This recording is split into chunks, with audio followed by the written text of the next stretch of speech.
The crystal glasses clinked together, the sound crisp and elegant against the backdrop of soft music and gentle conversations at Elysium, one of the most exclusive restaurants in town. 20 years of marriage, 20 years beside a man I thought I knew better than I knew myself. To us, Richard said, raising his glass with a smile that didn't quite reach his eyes. At 47, my husband was still handsome salt and pepper hair, meticulously styled, his custom suit fitting his athletic frame perfectly, the owner of a successful chain of restaurants and nightclubs. Richard Bennett had always exuded confidence and charm. That night, though, there was something cold in his gaze, like shards of ice behind those familiar blue eyes. I smiled back, pressing my lips together. To 20 years, I said, taking a small sip of the ruby red wine. Everything looked perfect on the surface. The finest restaurant downtown, crisp white tablecloths, exquisite food, and Richard's entire family gathered around one table. His mother Victoria with her perpetually pursed lips and critical eyes. His father Thomas, quiet and withdrawn, lost in his own world. And of course, his sister Rebecca, his beloved only sister, watching me with thinly veiled disdain. For 20 years, Rebecca had never let me forget that I wasn't good enough for her brother, that someone like me, a college professor from a middle-class family, didn't belong in their aristocratic circle. 20 years of subtle jabs and backhanded compliments, all delivered with that saccharine smile that never reached her eyes, much like her brother's smile tonight. Olivia, dear, Victoria's voice cut through my thoughts. That dress is interesting. Is it new? Her tone suggested it shouldn't be. No, actually, I replied evenly. I've had it for a while. Richard bought it for me last year. I deliberately left out that it had been an apology gift after he'd missed our anniversary dinner due to an emergency meeting. Richard cleared his throat. Mom, have you told Olivia about your garden club's award? And just like that, the conversation shifted, as it always did when any hint of tension arose. That was the Bennett way: sweep the unpleasantness under the rug, maintain appearances at all costs.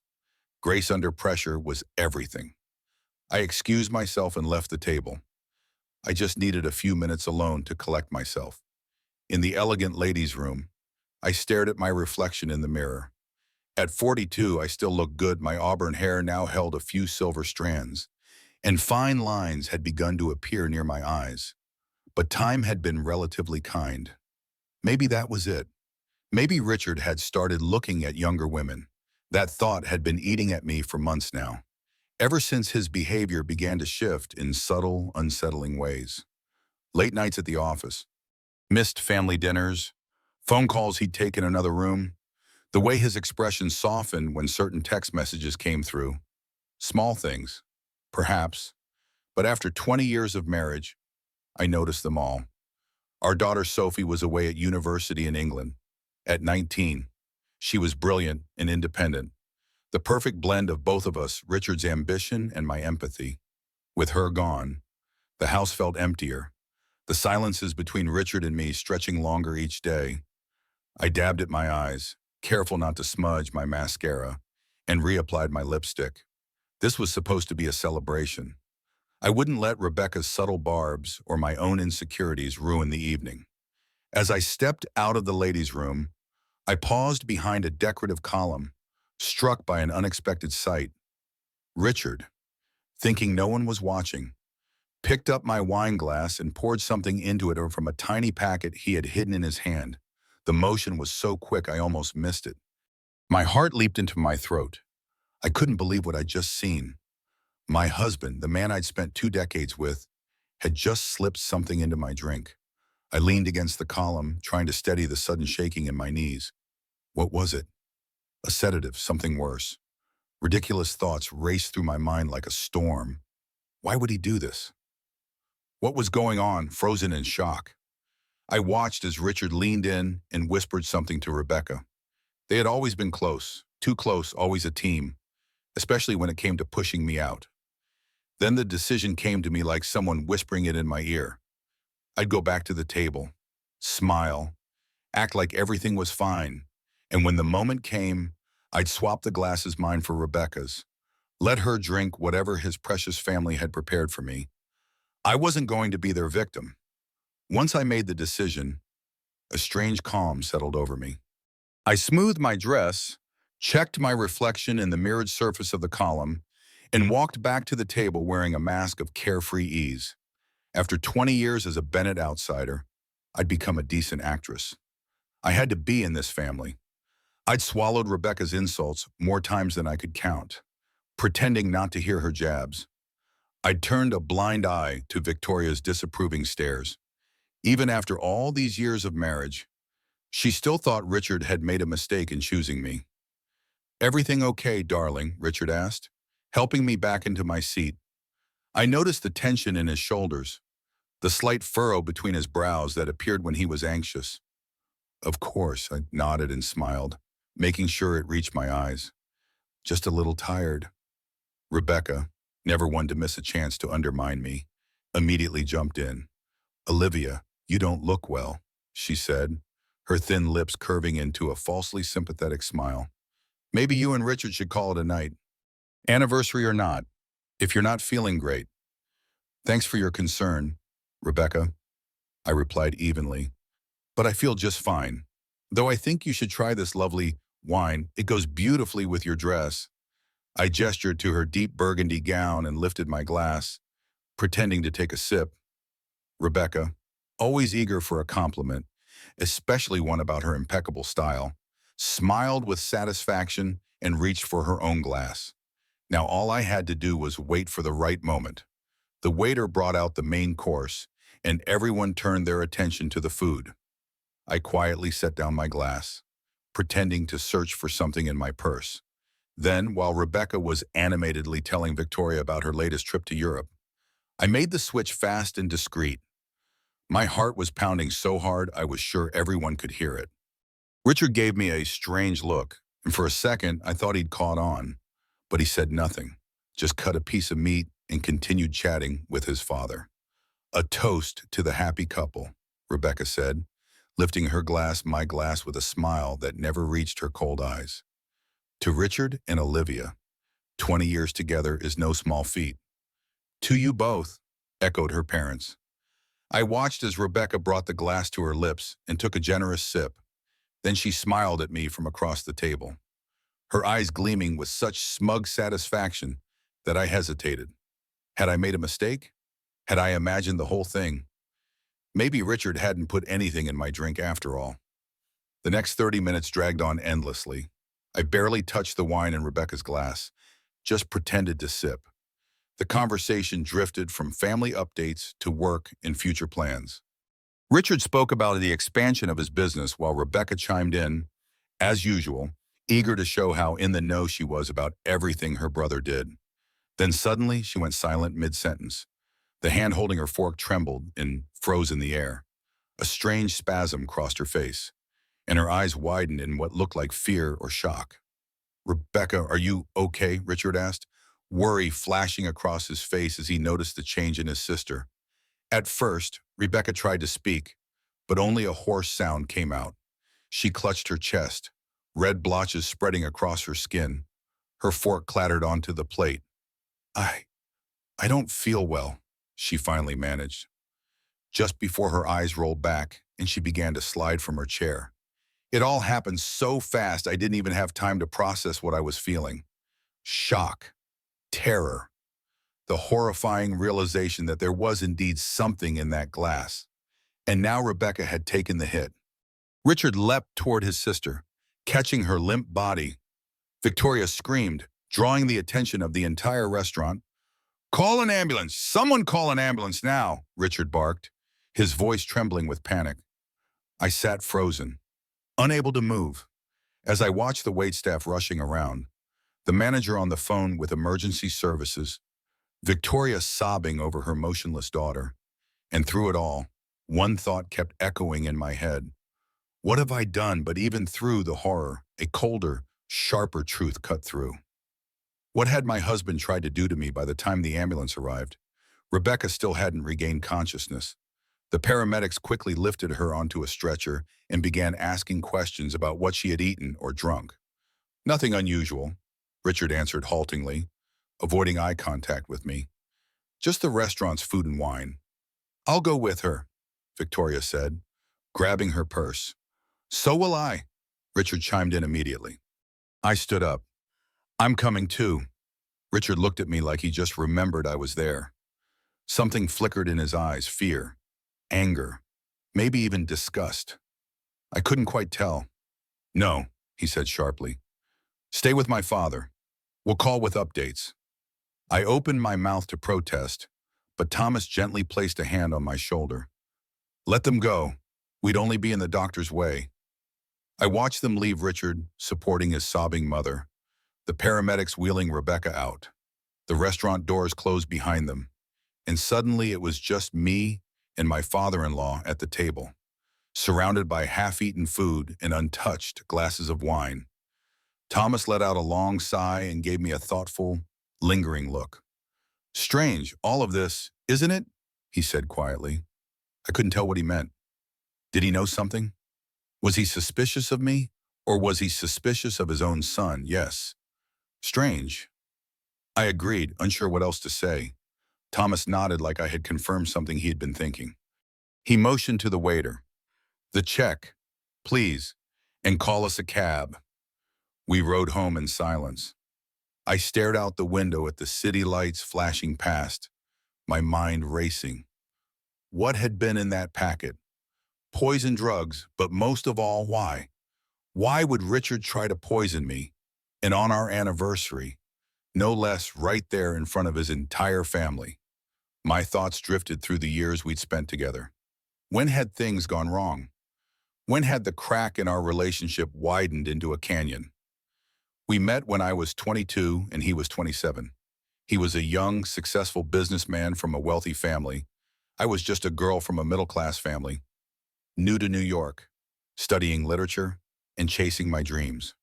We fell for each other fast, and within 6 months, he proposed. His family opposed our marriage from the very beginning, especially Rebecca.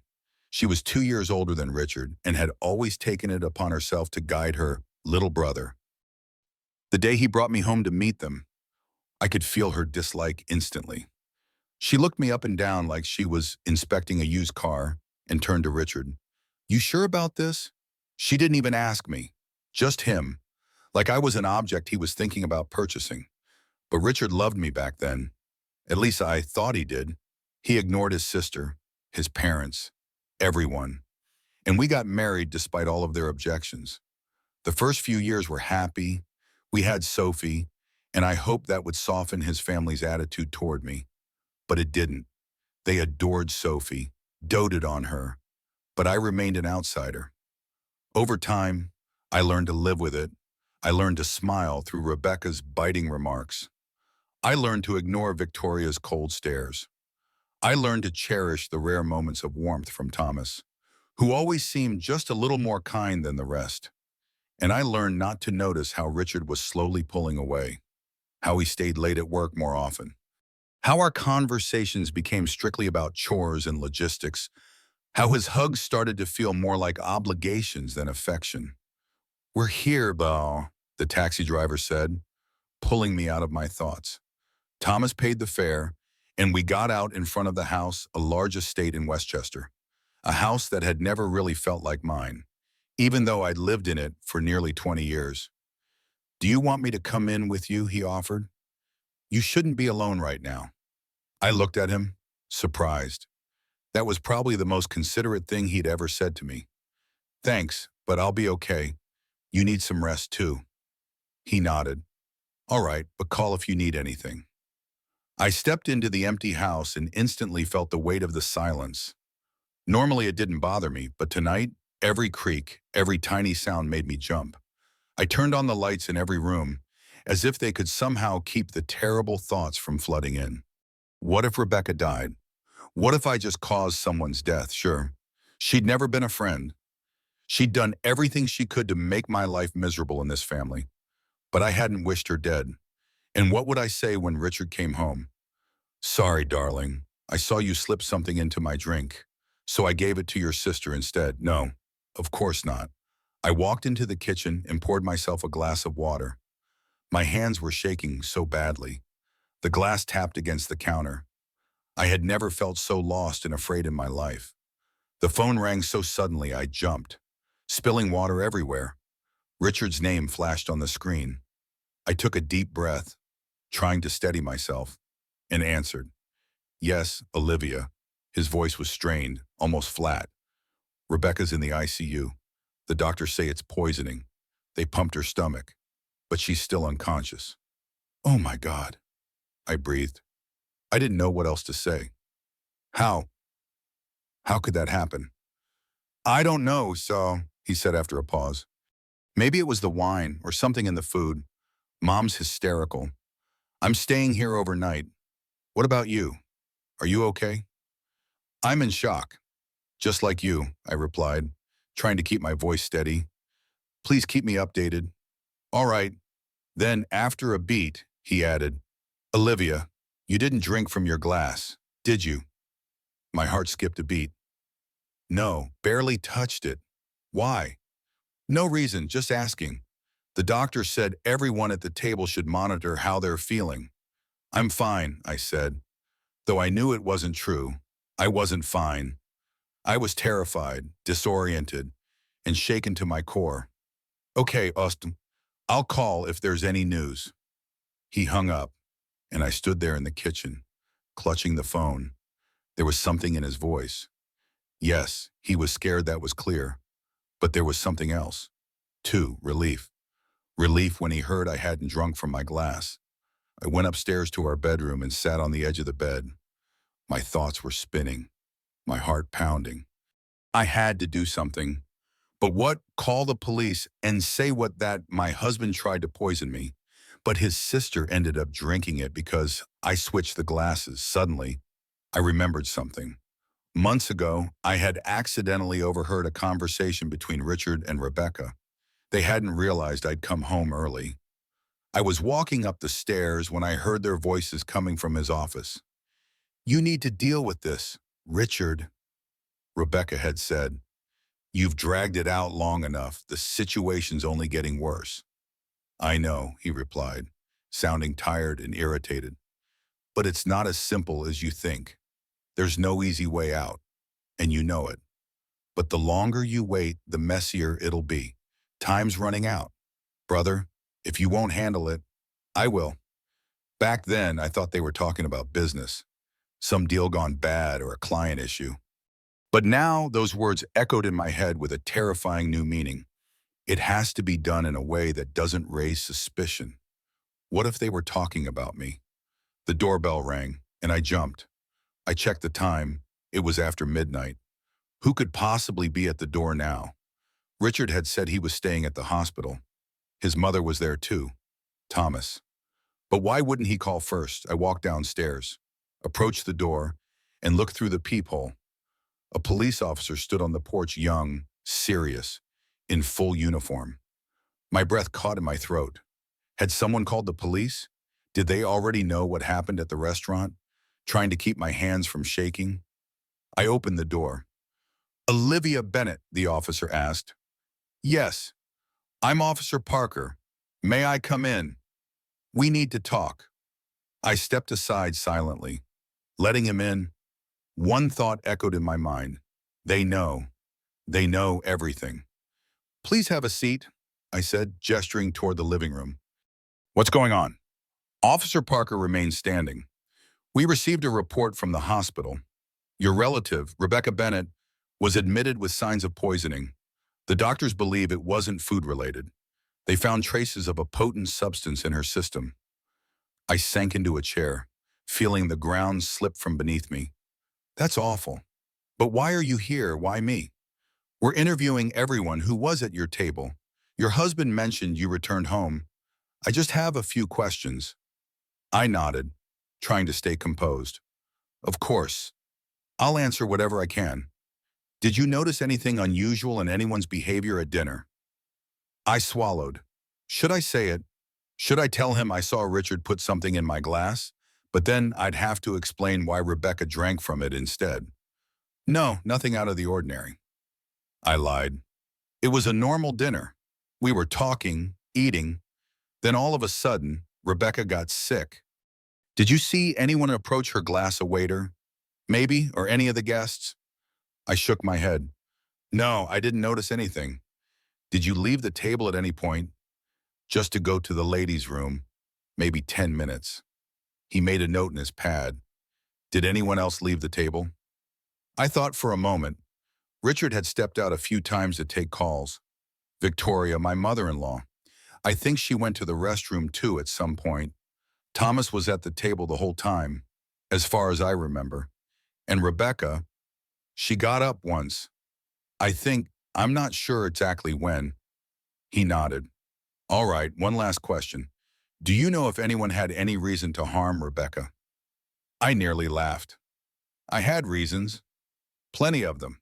20 years worth. 20 years of cruelty, insults, condescension. No, I said. As far as I know, Rebecca got along with everyone. She's very well liked. That lie came too easily. Far too easily. All right, he said, closing his notebook. If you remember anything else, anything that might help, please don't hesitate to call me. He handed me a card. I walked him to the door, then returned to the living room and collapsed into a chair. Police and investigation. This was getting real. Too real. If they found a witness who saw me switch the glasses, if they pulled fingerprints from the glass, if Rebecca died. No, I couldn't even let myself think that. She wasn't going to die. She couldn't die. That would be too much. Too awful. I glanced at my phone, wondering if I should call Richard. But what would I even say? And what would he say to me? If he really had tried to poison me, talking to him now would only put me in more danger. I went upstairs to our bedroom and started packing, moving on autopilot, a couple changes of clothes, my documents, some emergency cash I'd stashed away. I couldn't stay in that house. I couldn't wait around for Richard to come back. I needed time to think, to figure out what to do next. Once the small bag was packed, I headed downstairs, grabbed my car keys, and stepped outside. Just then my phone rang again from inside my bag. I pulled it out, half expecting to see Richard's name on the screen, but it was Thomas, my father-in-law. I tried to keep my voice steady. Thomas, Olivia, his voice was low, tense, almost a whisper. Are you home alone? Yes, Richard is still at the hospital with Rebecca. I know, listen to me very carefully. Don't stay there. You need to leave right now. I froze. What? Why, what's going on? I can't explain over the phone. Just trust me. You need to go. And be careful. They might be watching you. Thomas, what are you talking about? We'll talk later. For now, just leave. And don't tell anyone where you're going. Not even me. He hung up before I could say another word, leaving me completely shaken. What was that A warning from who? And why was Thomas suddenly trying to protect me? But there was no time to sit and analyze. I got into the car and pulled out of the driveway. Where to, I didn't have many options. Over the years with Richard, I'd grown apart from almost everyone I once trusted. His family, his friends, his world, it had all become mine. And Rebecca had made sure that my old connections slowly faded away. They're just not our kind, darling, she used to say in that fake, sweet tone. And Richard would always agree. There was only one person I could turn to, Nancy, an old college friend. We'd stayed in touch all these years, even if we didn't see each other often. She lived in a quiet suburb in a small house she'd inherited from her grandmother. The last time I'd seen her was about a year ago, for her birthday. Richard had been on a business trip, or at least that's what he told me. I dialed Nancy's number, praying she'd pick up despite the late hour. Hello. Her voice was groggy with sleep. Nancy, it's me, Olivia. I'm so sorry for calling this late, but I need your help. Can I come to you right now? She was instantly awake. Of course, what's going on? I'll explain everything when I get there. I don't have anywhere else to go. Come, I'm here. I ended the call and glanced into the rearview mirror. Was anyone following me? Thomas had said they might be watching. But who exactly were they, Richard? The police, someone else.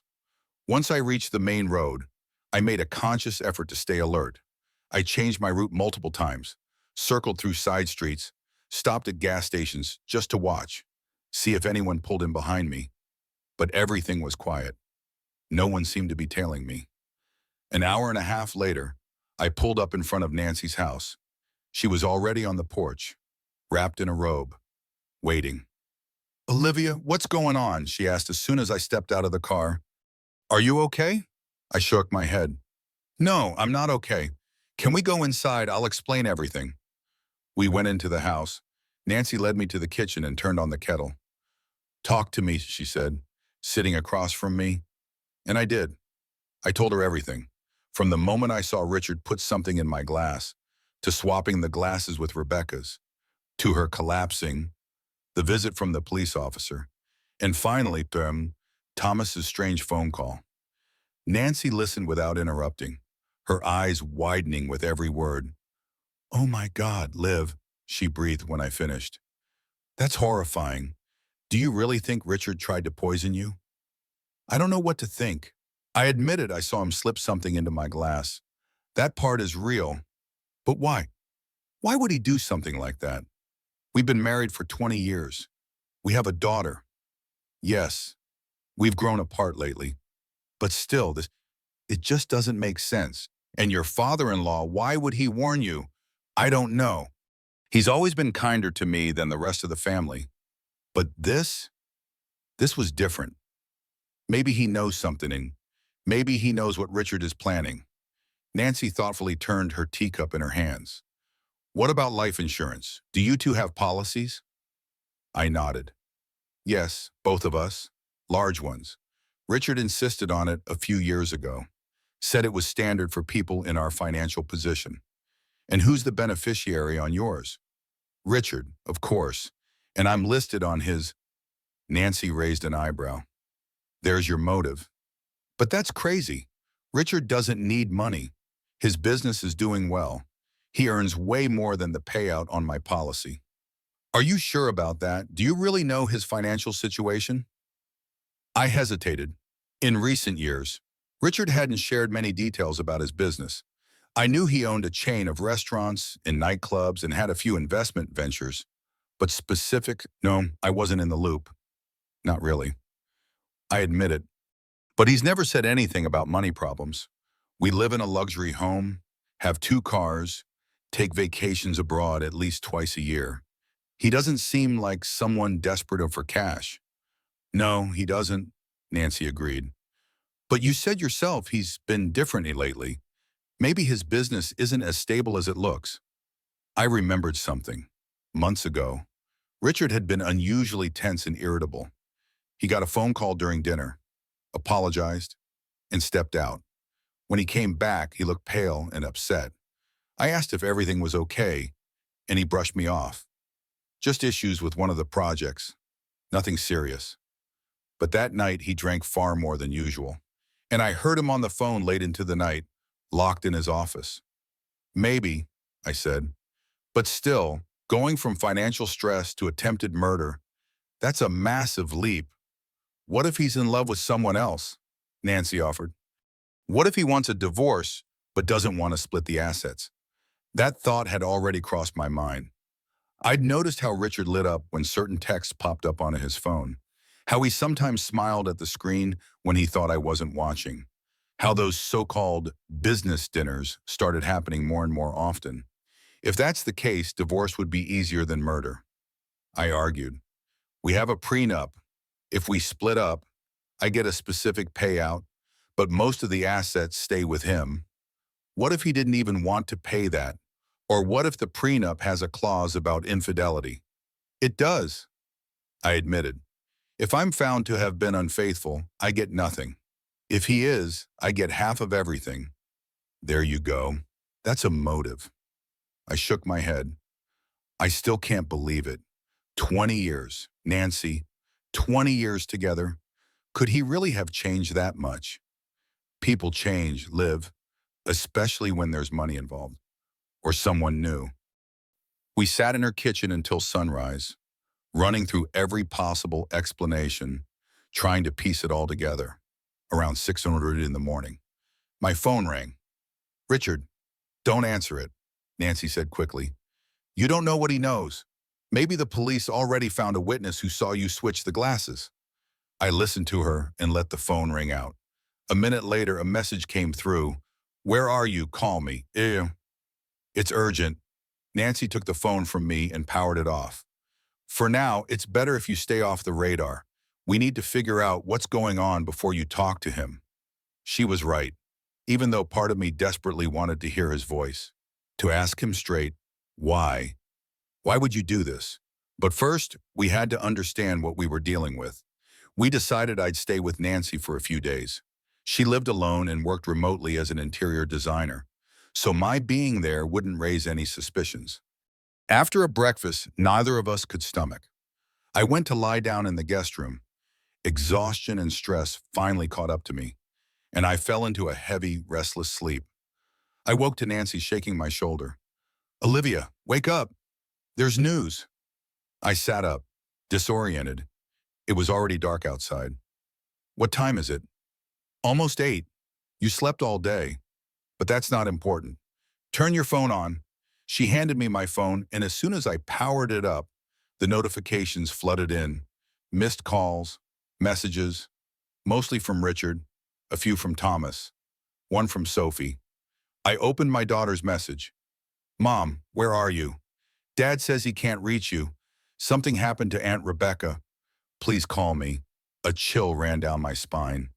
"Nancy, what happened to Rebecca?" "I don't know the full details. I turned your phone on about an hour ago, saw all those messages, and decided to check the news. I found this." She handed me her tablet. A local news site pulled up. The headline read, "Sister of prominent restaurateur in critical condition after poisoning." I started reading.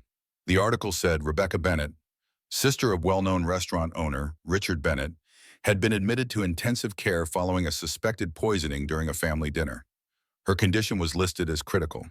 The police were investigating, treating the case as a possible deliberate poisoning. "Oh my God," I whispered. "She's in critical condition. What if she—" I couldn't even say the words. "What have I done, Nancy?" "You didn't mean to hurt her," Nancy said firmly. "You were protecting yourself.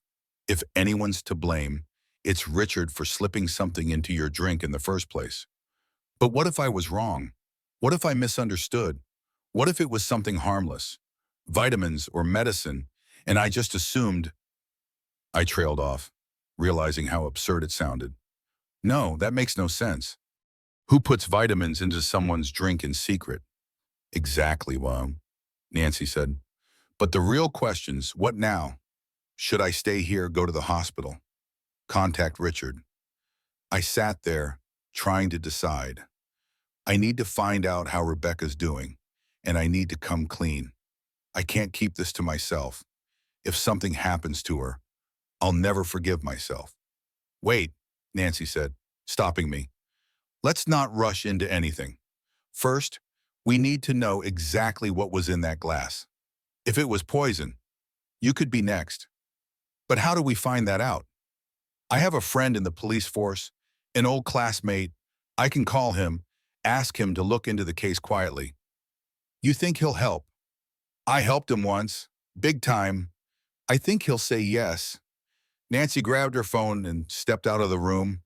I sat on the bed, staring blankly at the wall. My thoughts were a tangled mess. What should I do? What was the right thing? 10 minutes later, Nancy came back. "He'll call back as soon as he finds something out, but it might take a little while." "Thank you," I said, squeezing her hand. "You're a true friend. I don't know what I'd do without you." "Always," she smiled. "Now, let's figure out what else we can do." "I need to call Sophie," I said. "She's worried." Nancy nodded. "Yeah, but be careful. Don't tell her where you are or what actually happened. Say you had to leave town for something and forgot your phone at home, or something like that." I dialed my daughter's number. She picked up immediately, like she'd been holding the phone in her hand, waiting. Mom, finally, where have you been? Why haven't you answered? Dad's freaking out. I'm sorry, sweetheart, I said, trying to keep my voice steady. My phone died and I left the charger at home. I'm staying with a friend for a bit. I just needed some fresh air. What friend? Why didn't you tell Dad? Do you know what happened to Aunt Rebecca? Yes, I heard. It's terrible. How is she? She's still unconscious. The doctor said it was some kind of strong drug. They're doing everything they can, but her voice cracked with tears. Mom, it's so scary. Who would do something like this? I don't know, sweetheart. That's what the investigation is for. How's your dad?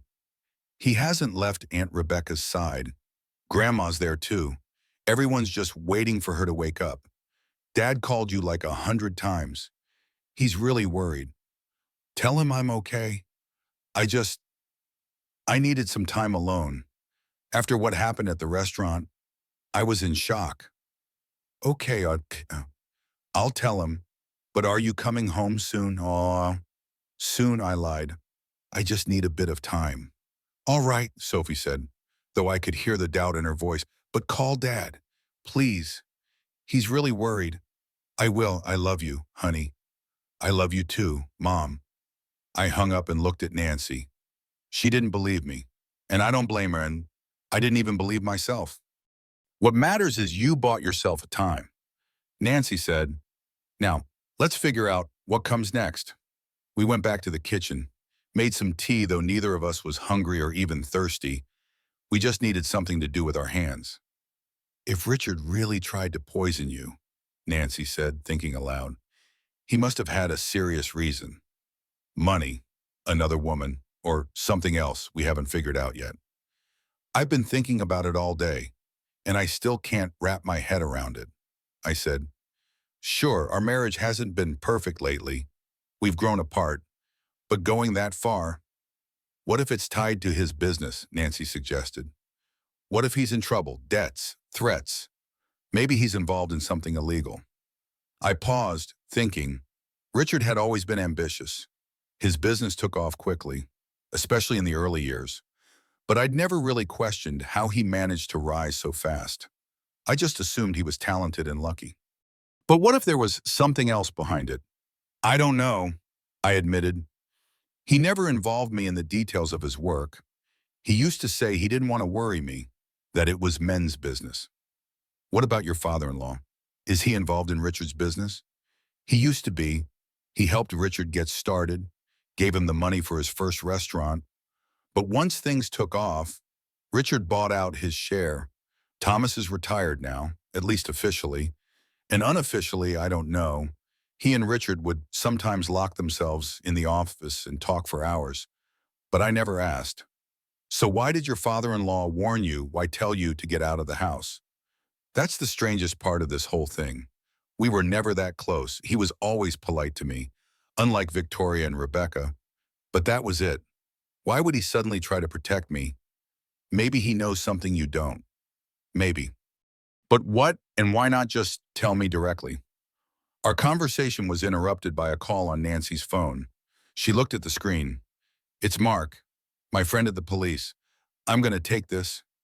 She stepped out of the kitchen, leaving me alone with my thoughts. I thought about Richard, about how we met, how we fell in love, how happy I'd been in the early years of our marriage. When had it all started to unravel? When did he stop being the loving husband and become the man who could put something in my drink? Nancy came back a few minutes later, and I could tell from her face that the news wasn't good. What? I asked, my heart starting to race. They found a strong tranquilizer in Rebecca's system, a very high dose, mixed with alcohol. It could have been fatal. If they hadn't gotten to her in time, she could have died. I felt the blood drain from my face. So Richard really, he wanted to kill me. It looks that way, Nancy said quietly. Mark told me the police are treating this as a possible attempted poisoning. They're interviewing everyone, waiters, other guests, looking for witnesses. They're reviewing the surveillance footage. Cameras, I whispered. If they see me switching the glasses, yeah, that's a problem. But from what Mark said, they don't have a clear suspect yet. They're checking everyone, Richard included. And me, yeah, you were there. You had access to Rebecca's glass. And let's be honest, you had reasons not to like her. I shook my head. But I would never do something like that. Not on my own. I know that. But the police don't. They're keeping all possibilities open. I buried my face in my hands. What am I supposed to do? Nancy, if they find proof I swapped the glasses, they'll arrest me. But if I confess that I saw Richard putting something in mine and switch them because of that, no one's going to believe me. I have no proof. There's one more thing, Nancy said, her voice even more serious now. Mark said your husband has been asking around about you. He's come by the station multiple times, asking if anyone's seen you. Told him he's really worried because you disappeared after what happened to his sister. He's looking for me, I said, not as a question, but a fact. Yes, and from what it sounds like, he's being very deliberate about it. Mark said your husband looks genuinely worried. But she paused. But what? But Mark also said it seemed like Richard was more concerned about where you were and what you might have told the police than about your actual well-being. We both fell silent, letting that sink in. A chill ran down my spine. Richard was looking for me, not just because he was worried, but because he was afraid I might talk. Mark also said the police requested the restaurant surveillance footage. Nancy continued, they'll be reviewing it soon. If it shows you switching the glasses, then I'm in serious trouble, I finished for her. I know, but what am I supposed to do? Go to the police and confess? Say I saw Richard put something in my drink and swap glasses because of it, with no proof. It'll just look like a desperate move to protect myself. What about your father-in-law? Nancy asked suddenly. He warned you. Maybe he knows something. Maybe he could back you up. I thought for a moment. Maybe, but I don't know if I can trust him. What if it was a trap? What if he warned me on Richard's orders, just to find out where I'd go? Then why tell you to leave the house if they wanted to find you? It would have been easier if you stayed put.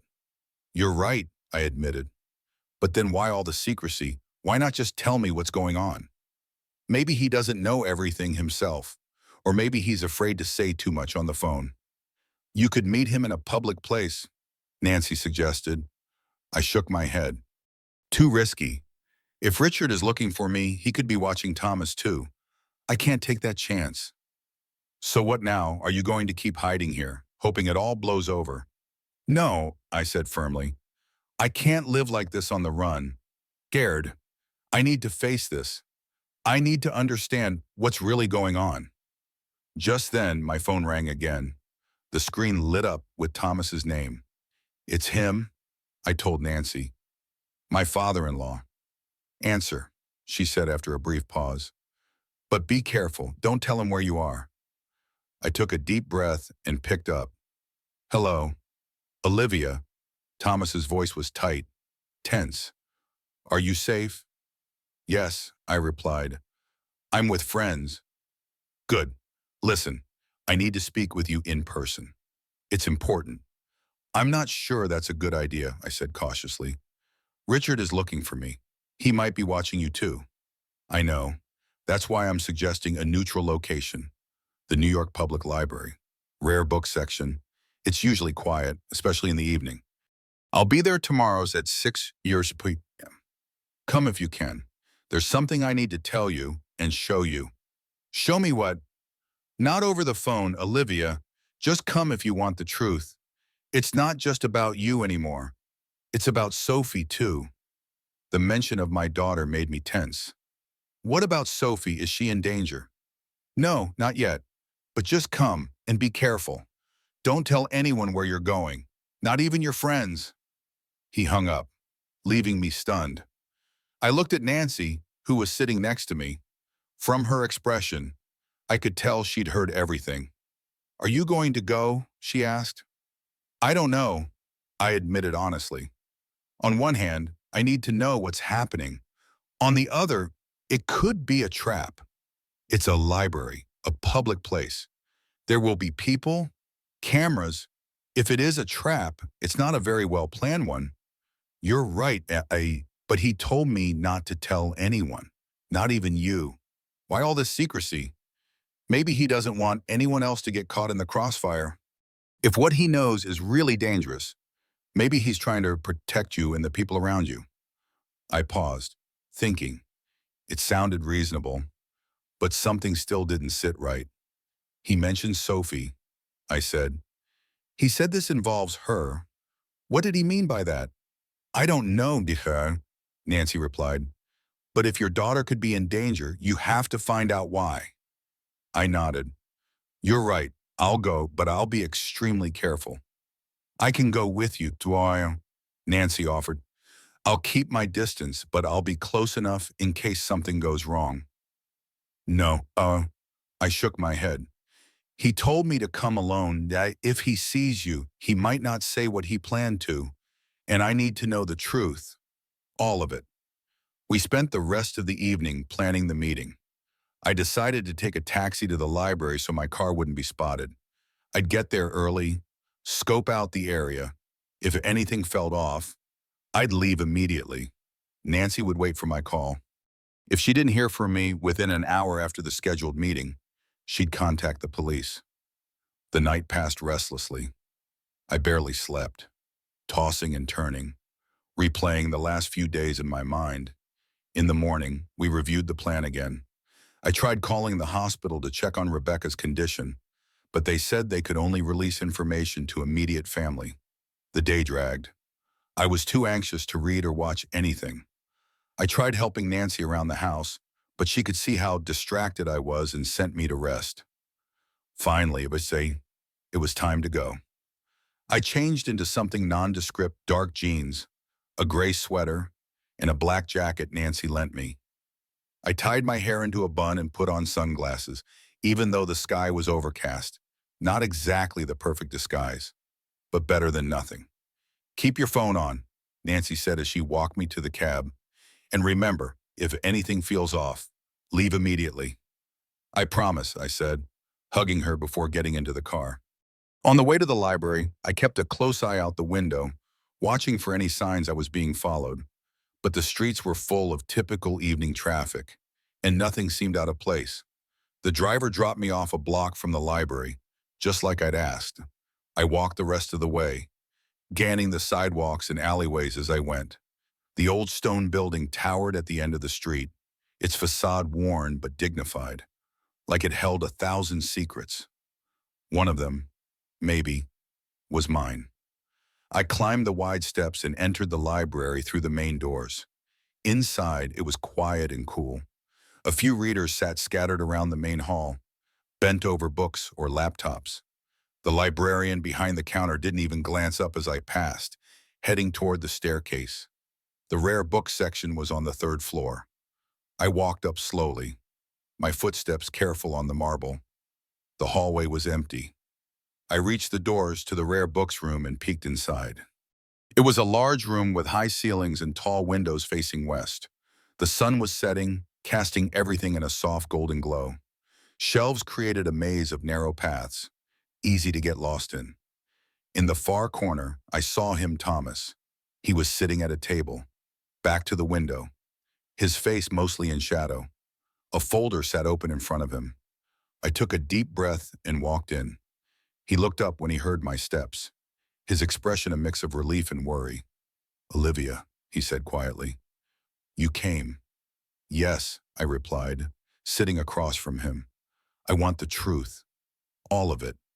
He glanced around the room, as if making sure we were alone, then pushed the folder toward me. "Here, look at this." I opened the folder and saw photos, dozens of them. Richard was in every one, always with the same woman. They were having lunch at a restaurant, walking through Central Park, entering a hotel. In some pictures, they were holding hands. In others, they were kissing. "What is this?" I asked, even though the answer was obvious. "Richard has been cheating on you," my father-in-law said. For over a year, her name is Ashley Montgomery. She works at one of his nightclubs. My heart sank, but I can't say I was surprised. Part of me had known, or at least suspected, for months now. But that's not all. He flipped the page, revealing documents, financial reports, bank statements, contracts. Richard's business is collapsing. He continued. The last 2 years have been a disaster. 3 restaurants have already closed. 2 nightclubs are on the verge of bankruptcy. He's deep in debt, serious debt, and some of the people he owes aren't the type to wait patiently. I flipped through the documents, trying to process it all. The numbers, the charts, it was all pointing to the same thing. Richard was on the brink of financial ruin. But what does that have to do with me or Sophie? He sighed and pulled another document from inside his blazer pocket. This, he said, your life insurance policy. Richard increased the payout 6 months ago, $3 million, and he's the sole beneficiary. I took the document with shaking hands. The increase was real, and I remembered signing something. Richard had told me it was just a standard inflation adjustment. I hadn't thought twice. He wanted to kill me for the insurance money. But $3 million won't save his business if the debts are that bad, I said, my voice trembling. It's not just about the business, Thomas said softly. There's something else. The house you live in on paper. It belongs to both of you. But there's a catch. If anything happens to you, your share doesn't go to Richard. It goes to Sophie. Richard has been trying to get you to update your will. Remember, I nodded slowly. Yes, he's brought it up a few times over the past year. Said the paperwork needed to be updated. Routine stuff. I kept putting it off. I was busy. And 2 weeks ago, he continued, Richard convinced Sophie to sign a power of attorney. It gives him control over her assets, including any inheritance she might receive. What? I stared at him, stunned. Yes, he told her it was for her own protection, that he'd keep her assets safe from taxes and other issues. She believed him. Of course she did. She always trusted her father. I felt nausea rising in my throat. So if I died, my share of the house would go to Sophie, and with that power of attorney, Richard could control it, sell it, mortgage it. Exactly, he said with a grim nod. Add that to the insurance payout and your personal savings, which would also go to Sophie, and therefore to him, it's more than enough to settle his most dangerous debts and give him a clean slate. A new beginning with a new woman and no burdensome wife. I stared at the documents in front of me, and only one thought kept pounding in my head. He wanted to kill me. My husband wanted to kill me. But why are you helping me? I asked, lifting my eyes to my father-in-law. You've always been on his side. He gave me a sad smile. I love my son, Olivia, but I can't let him become a murderer. And I can't let him ruin Sophie's life. She's my granddaughter, and I love her just as much as I love him. And Rebecca, did she know about his plan? He nodded. Yes, she always knew all his secrets, and she supported him. She never liked you, thought you weren't good enough for this family. When Richard told her about his financial problems, she gave him the solution. Get rid of you and collect the money. I remembered the conversation I had overheard months ago. You need to deal with this. Richard, how long are you going to drag it out? Back then, I thought they were talking about business. Now I realize they were talking about me. I was the problem that needed to be dealt with. What about Victoria? Does she know? No. He shook his head. Victoria has no idea. Not about the financial trouble. Not about Richard's plan. She thinks you two are just going through a typical rough patch in your marriage. Nothing more. So what now? I asked. What am I supposed to do with all of this? You have to protect yourself, he said firmly. And Sophie, I know a good attorney. He can help you sort out the paperwork. Revoke the power of attorney Sophie gave Richard. Secure your assets. You need to go to the police. But I don't have any proof. He put something in my glass. Yes, you do have proof. the restaurant surveillance footage.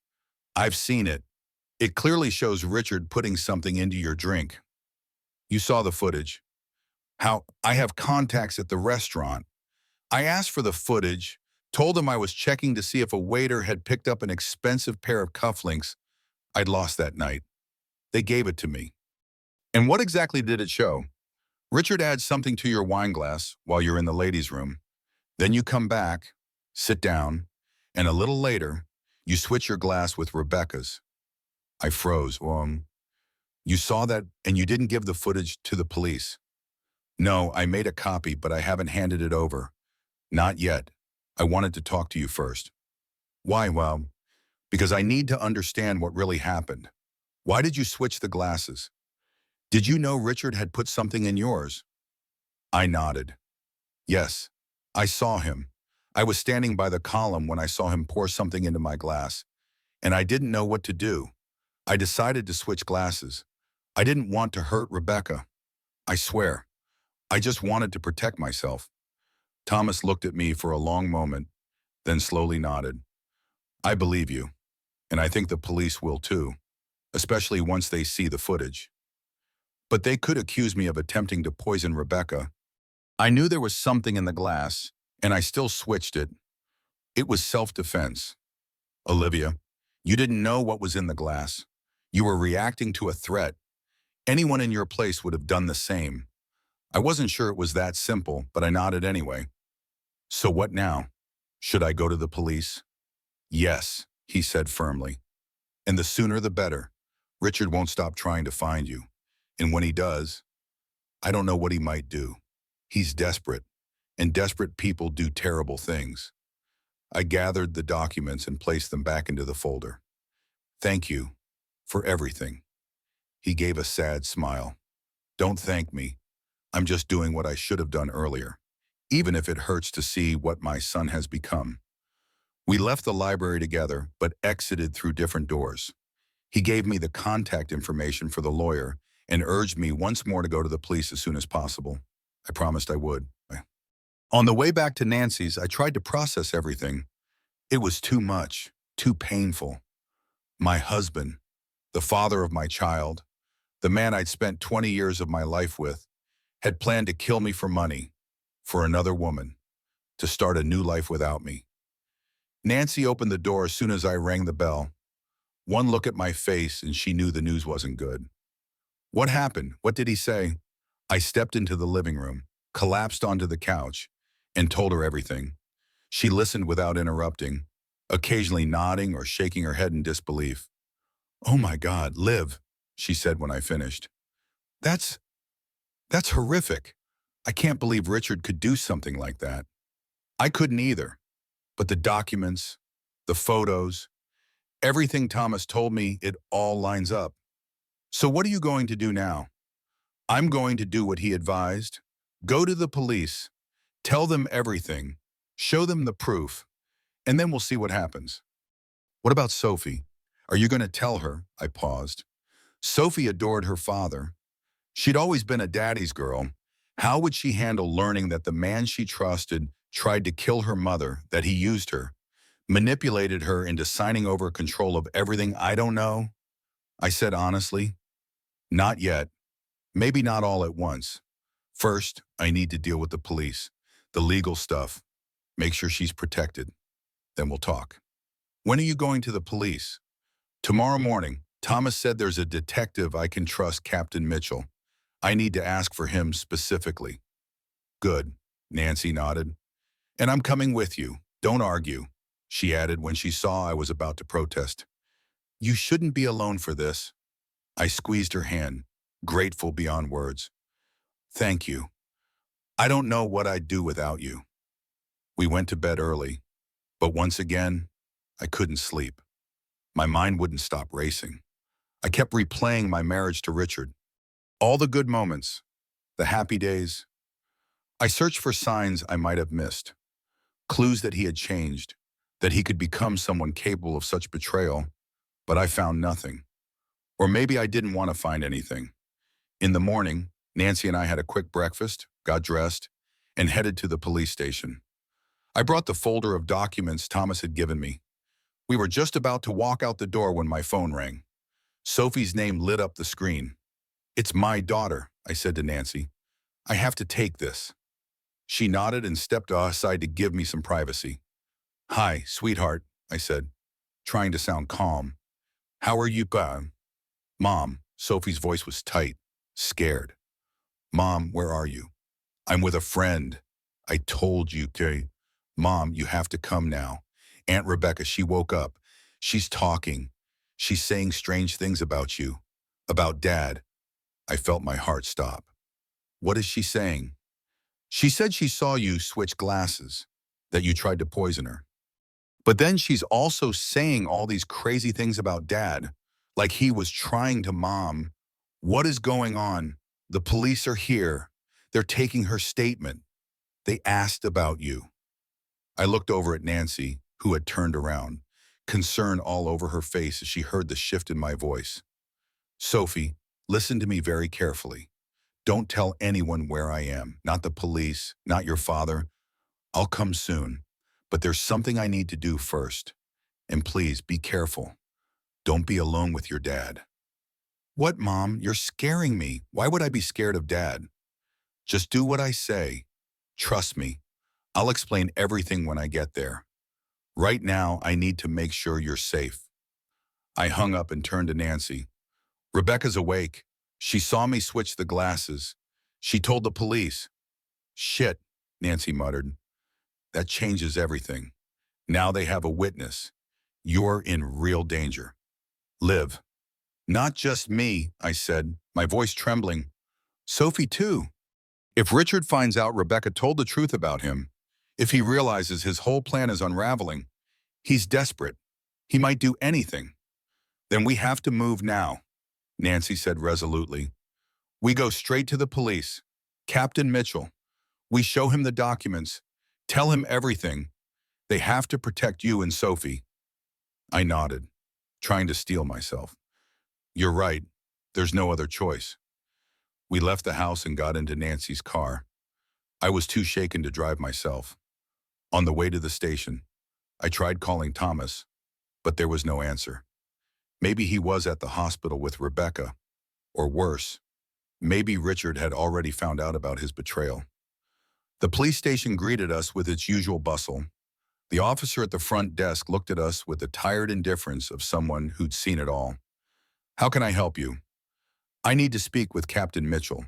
I said, "It's urgent." "Captain Mitchell is busy. If you're here to file a report, I can take it." "No, it has to be him.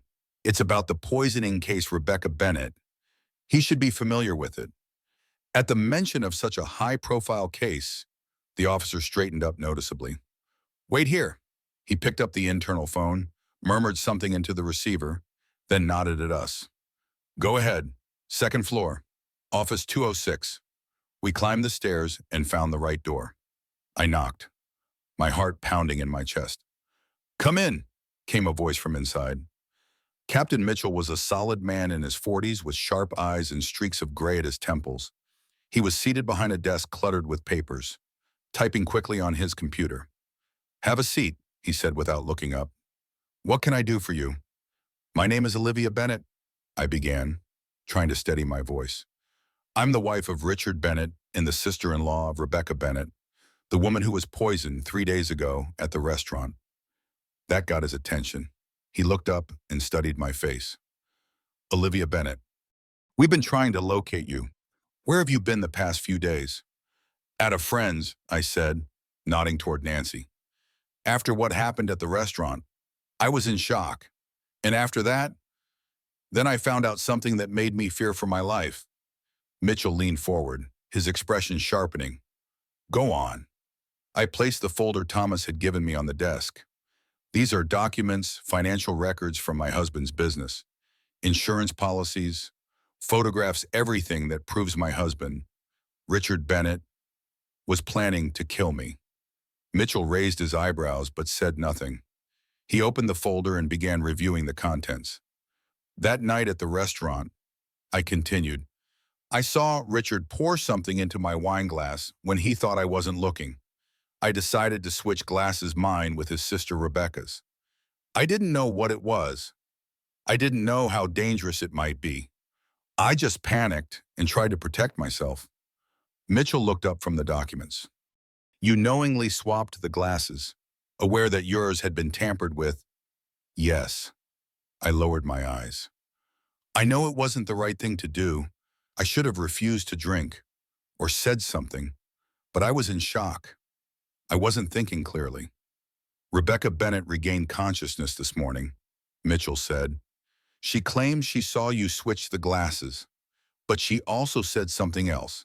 She said your husband planned to kill you and that she knew about it. I stared at him in disbelief. She admitted it, but why?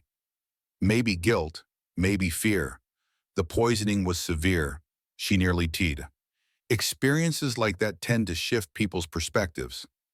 Mitchell continued flipping through the documents. This is all very serious, Olivia. Attempted murder, conspiracy, financial fraud. I'll need to take your official statement, and we need to ensure your safety. My daughter, Sophie, she's at the hospital with Rebecca and Richard. I'm afraid for her. Mitchell immediately picked up the phone. Get me the juvenile protection unit. It's urgent. She's 19, I said quickly. She's legally an adult. He nodded and changed his directive. Then get the response team. We need a unit dispatched to Central Hospital. Rebecca Bennett's room? The situation could be volatile. He hung up the phone and looked at me again. Don't worry, we'll make sure your daughter is safe. Now, let's start from the beginning. I want every detail. For the next 2 hours, I told Captain Mitchell everything about my marriage to Richard, about his sister Rebecca, about how things had changed over the years, what I saw in the restaurant, my decision to switch the glasses, the visit from the officer, Thomas's warning, my escape, and finally, what I learned yesterday at the library. Mitchell listened carefully, taking notes and occasionally asking follow-up questions. When I finished, he leaned back in his chair, looking at me thoughtfully. It's a complicated situation, but we do have evidence. The documents your father-in-law gave us. Rebecca Bennett's testimony, the surveillance footage from the restaurant, we've already reviewed it. It clearly shows your husband putting something into your glass, and later you switching it with Rebecca's. It aligns with your version of events. What happens now? I asked. We'll detain your husband for questioning. Given the severity of the allegations and the strength of the evidence, the court will likely hold him in custody during the investigation. You and your daughter will be placed under protection. As for Rebecca Bennett, based on her statement and her admission of involvement, she'll also have to face charges once she's recovered. And me? I asked. Will I be arrested for switching the glasses? Mitchell hesitated. Technically, you acted in self-defense. You were responding to an immediate threat to your life. But the final decision will rest with the prosecution and the court. Honestly, considering all the circumstances, I doubt you'll face any serious charges. Still, we have to follow protocol. Just then, another officer entered the room. Captain, the team has arrived at the hospital, but Richard Bennett isn't there. Neither is his daughter. I froze. Where are they? We're still trying to confirm, the officer said. Rebecca Bennett is in her room under guard. The doctor said Richard left about an hour ago, right after Rebecca gave her statement. He took the girl with him, told them they were heading home. We need to find them now, Mitchell said sharply. Alert all units. Check their residence, the airport, the train stations. He might be trying to flee. My hands clenched so tightly my knuckles turned white. My daughter. He took my daughter. We'll find them, Bon, Mitchell said firmly. He won't get far, but I couldn't calm down. Richard was cornered, desperate. What might he do? Where could he take Sophie, and for what reason, as a hostage or something else? And then it hit me, the power of attorney. He still had it, the one Sophie signed, giving him control over her assets, including any inheritance she might receive. If something happens to me, my share of the house goes to her, and he can access it. But now that his plan's been exposed, that won't work, Nancy said, speaking for the first time since we'd entered, her voice quiet but firm. He can't hurt you now without getting caught, unless he's planning something else, Mitchell said grimly. Something we haven't seen coming yet. At that moment, my phone rang. Richard's name lit up on the screen. I showed it to Captain Mitchell. Answer it, he instructed. Put it on speaker. Try to find out where he is and what he's planning. And don't mention the police. I nodded and picked up the call, switching to speaker. Richard. Olivia. His voice was oddly calm. Finally. I was starting to get worried. Where's Sophie? Is she with you? Yes, she's with me. She's fine. Don't worry. I want to talk to her. Later. First, you and I need to talk. Just the two of us. About what? My voice trembled, and I did everything I could to keep him from hearing the fear behind it. About our future, about what happened at the restaurant, about what we're going to do now. Rebecca's awake. She said a lot. Yes, I know. Sophie called me. Then you understand. We need to meet now. I'll be waiting for you at the lake house, the one in the Hamptons. Come alone, no police, no friends, just you and me. If you're not here in an hour or if I see any sign of cops, let's just say there will be consequences. You're threatening Sophie. My voice broke. I'm saying we need to talk privately. This is a family matter. Olivia, and we're going to handle it as a family. All right, I said, I'll come 1 hour. I'll be waiting. He hung up. I turned to Mitchell. You heard him. He's at the lake house with Sophie, and he wants me to come alone. It's a trap, the captain said. He's desperate, he's cornered, and he's dangerous. I know, but I have to go. My daughter is there.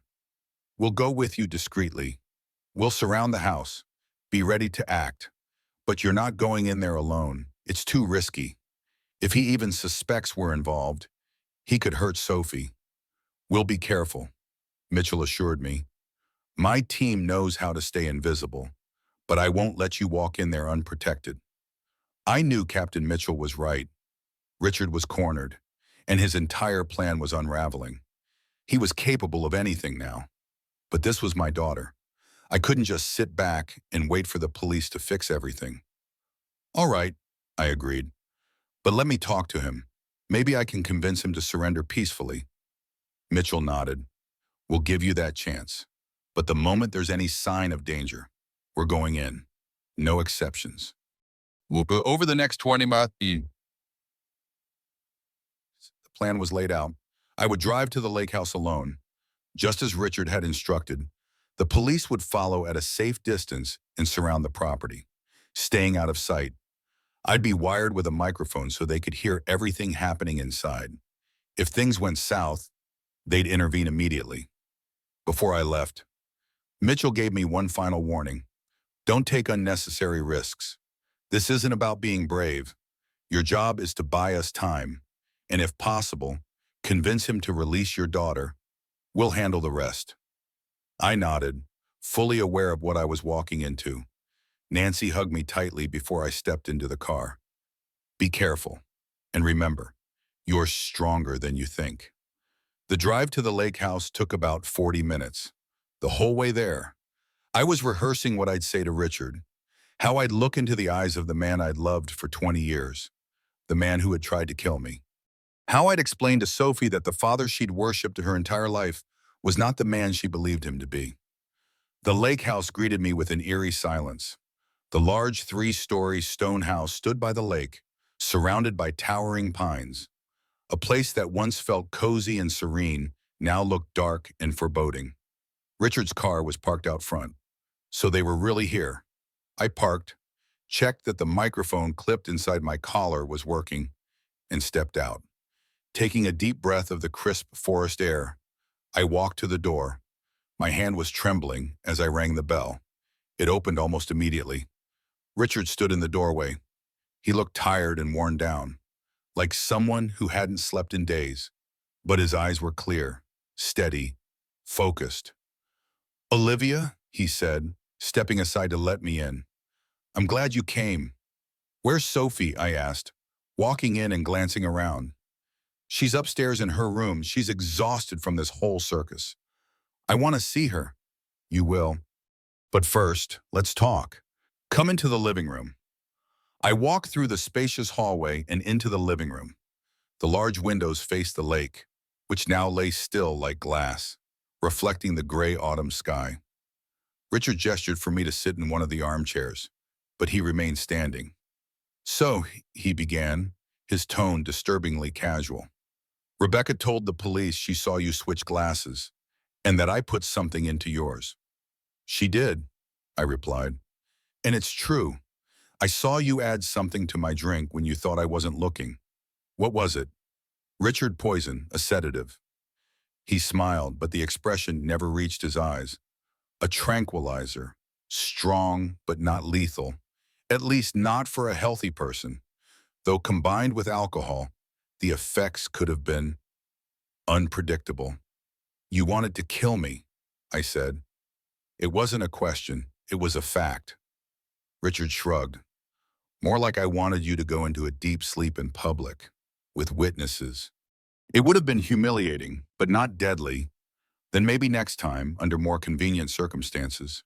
Something more effective, more permanent. I stared at him, struggling to comprehend. He spoke of murder like someone discussing dinner plans. Why, Richard, for the money. The insurance, I meant his mistress, the woman whose photos I'd seen in Thomas's folder. For all of it, the money, the freedom, a new life. You know our marriage has been dead for years. Olivia, we've been living like roommates. A divorce would have been messy and expensive. I needed something clean and quick. Clean killing your wife is a clean solution. Under the right conditions, yes. The business is collapsing. Creditors breathing down my neck, and not the kind you negotiate with. I needed cash. Fast. Your life insurance. Your share of the house. Your savings, everything that would have gone to Sophie. And by extension, to me, thanks to the power of attorney.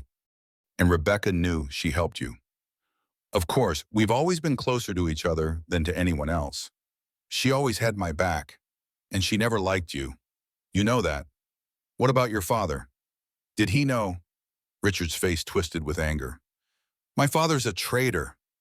No, he didn't know. At least not all of it. He suspected I was in trouble financially, but he didn't know about the rest. Not until recently. After the restaurant, he started poking around, asking questions. I'm sure he contacted you. I don't know where he is now. Probably at home. I doubt he has the guts to come out against me. I'm still his son. And what do you plan to do now? After Rebecca told the police everything. Richard walked over to the window, staring out at the lake. The plan changed, but the goal's the same.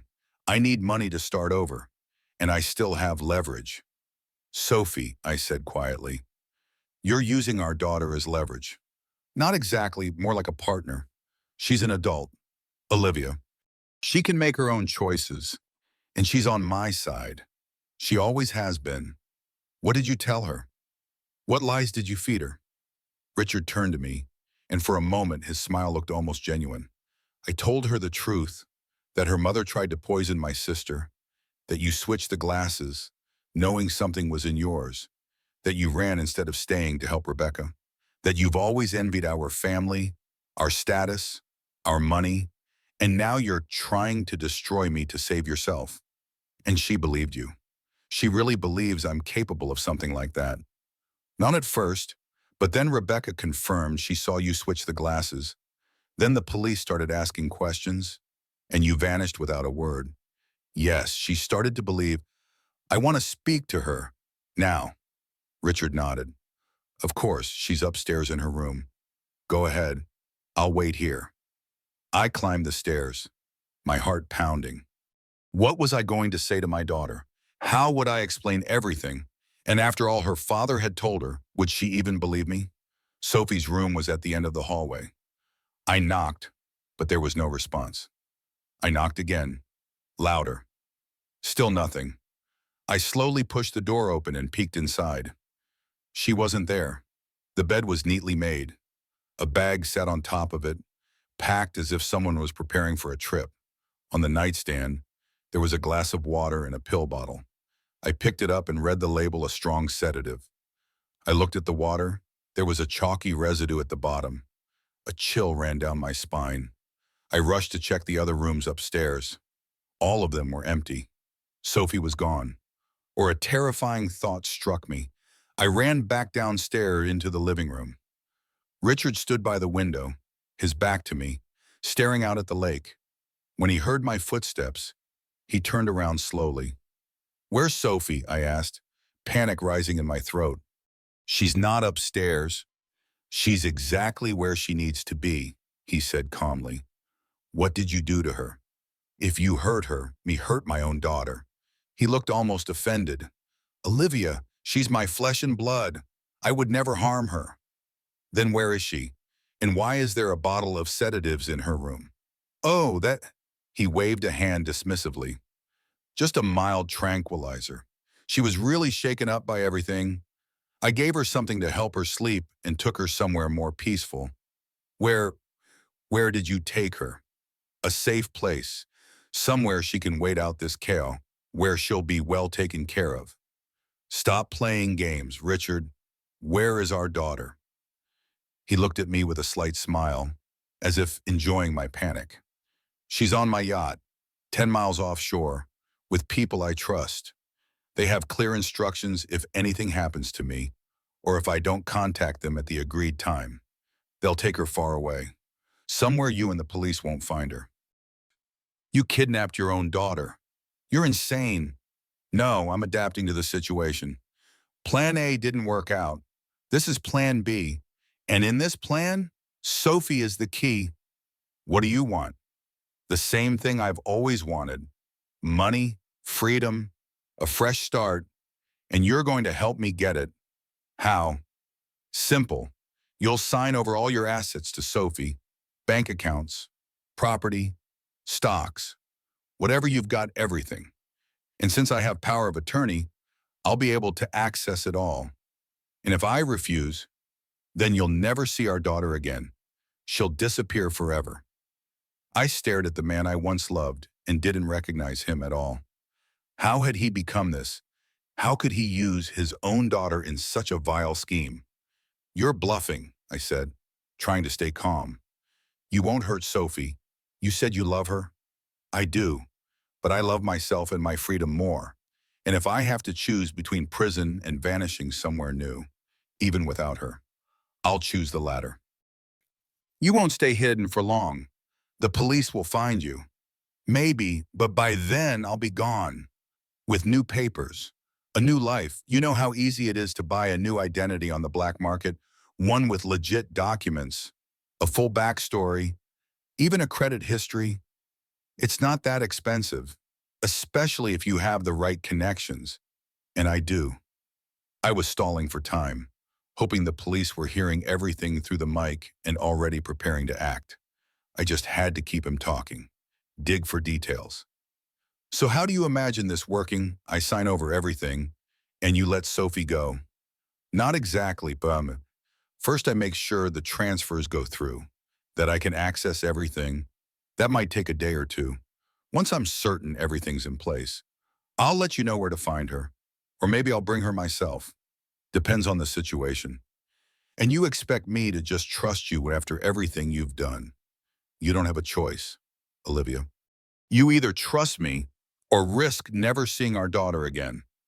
I took a deep breath, trying to calm myself and think clearly. Richard was cornered but still dangerous, and he held the one thing I cared about most, Sophie. "All right," I said finally. "I'll sign the papers. But first, I want to speak to Sophie. I need to know she's okay." Richard nodded. "A reasonable request." He pulled out his phone, dialed a number, and put it on speaker. "Greg, how are our guests?" "All good, boss," a man's voice answered. "She's still asleep. What should I tell her when she wakes up?" "Nothing. Just stick to the plan. I'll contact you later." He ended the call and looked back at me. "See, she's fine, just sleeping. The sedative will wear off soon." "That's not proof. I want to talk to her myself. Hear her voice." "Later. When she wakes up. Right now, we have paperwork to deal with." Everything's ready. All I need is your signature. He walked over to a desk, opened the briefcase sitting there, and pulled out a folder filled with documents. It's all straightforward. A transfer of funds from all your accounts to Sophie's, a deed gifting your share of the house to her, and a few other forms related to your assets. I stepped to the desk and began flipping through the documents. It was exactly what he said: money transfers, a gift deed, stock ownership forms, all made out in Sophie's name. "And what about Rebecca?" I asked, trying to stall for time. "She told the police about your plan. She betrayed you." Richard's face twisted with anger. "Yes, she did. I didn't expect that from her. I always thought she'd stand by me, no matter what. But I guess staring death in the face changes people. She got scared and saved herself by turning me in. And what are you going to do about her?" "Nothing. Let her live with her betrayal. Let her wake up every day knowing she almost killed her own brother by selling me out. For someone like her, that's worse than death." Just then, I heard something outside, a faint noise. Richard heard it too. He stepped quickly to the window and looked out. "You didn't come alone," he said, his voice turning cold and sharp. "Who's out there?" "The police," I admitted, seeing no point in lying now. "I came alone, just like you asked." "Don't lie to me," he growled, grabbing my arm and squeezing until it hurt. "I see them in the trees. They're surrounding the house. You brought the police." He dragged me toward the window, forcing me to look. And there they were, dark shapes moving between the trees, officers taking positions around the house, thinking they were hidden. But they'd underestimated Richard's vigilance. "You stupid fool," he hissed through clenched teeth. "You thought they'd help you, thought they'd save Sophie. You'll never see her again." He shoved me away and pulled out his phone. "Greg, initiate Plan C, now. I'll contact you when I can." "No," I screamed, lunging for the phone. "Don't hurt her, please." But it was too late. He had already ended the call and was now staring at me with cold fury. "You ruined everything. I gave you a chance to end this peacefully, and you brought the police. Now deal with the consequences. What are they going to do to her? Where are they taking her? Somewhere you and your cop friends will never find her. Maybe South America, maybe Asia, somewhere the laws are softer and money solves most problems. She's your daughter. Richard, how can you do this to her?" "I'm not doing anything to her. You decided her fate with your actions. This is on you, and no one else." Just then, Captain Mitchell's voice rang out from a loudspeaker outside. "Richard Bennett, the house is surrounded. Come out with your hands up. Surrender now, and no one gets hurt." Richard laughed. "See, they don't even realize they've already lost their bargaining chip. They still think Sophie's here, that they can use her to control me. But she's far away now, getting farther by the minute." I stared at him as a wave of fury surged inside me. This man, who I had once loved, was a monster. He was willing to sacrifice his own daughter for money and freedom. He had tried to kill me, framed his own sister, and now threatened Sophie's life. "You won't get away with this," I said quietly. "Even if you run, even if you disappear halfway across the world, I'll find you, and I'll bring her back, no matter what it takes." He smirked. "Strong words, but you've always been weak, Olivia. Always leaned on others, on me, on my family. What can you possibly do without us? You're nothing. You're wrong. You've always been wrong about me, and that will be your biggest mistake." Mitchell's voice boomed again from the speaker outside. "This is your last chance. Richard Bennett, come out with your hands up, or we're coming in." Whoosh, Richard looked at me, then at the door, then back again. For the first time since our conversation began, I saw fear flicker in his eyes. He knew he was cornered. There was no way out. "They won't take me alive," he said, his voice trembling. "I'm not spending the rest of my life in prison. Richard, surrender. It's the only way." "No, there's still one more option." He rushed to the desk, yanked open a drawer, and pulled out a gun. I froze, watching as he raised it and pointed it at me. What are you doing? What I should have done a long time ago. Ending our story. I heard glass shatter. The police had begun the breach. Richard heard it too. He glanced nervously toward the noise, then back at me. Goodbye, Olivia, he said. Lifting the gun, time seemed to stop. I saw his finger tightening on the trigger. The barrel aimed squarely at my chest. In that instant, my entire life flashed before me. My childhood, youth, meeting Richard, Sophie's birth, 20 years of marriage. And I knew I didn't want to die. Not now, not while my daughter was still in danger. Not at the hands of a man who had betrayed everything I once believed in. I dove to the side just as he fired. The gunshot rang out, deafening. The bullet missed me and slammed into the wall. I hit the floor hard, rolled, scrambling for cover behind the sofa. Richard aimed again, but before he could shoot, the door burst open with a crash, and police stormed the room. "Drop the weapon now," they shouted. Richard froze, staring at them, then at me, then back at the officers. His face twisted with rage and despair, and then, to my horror, he turned the gun on himself. "No," I screamed, but it was too late. The shot cracked like thunder. Richard collapsed to the floor.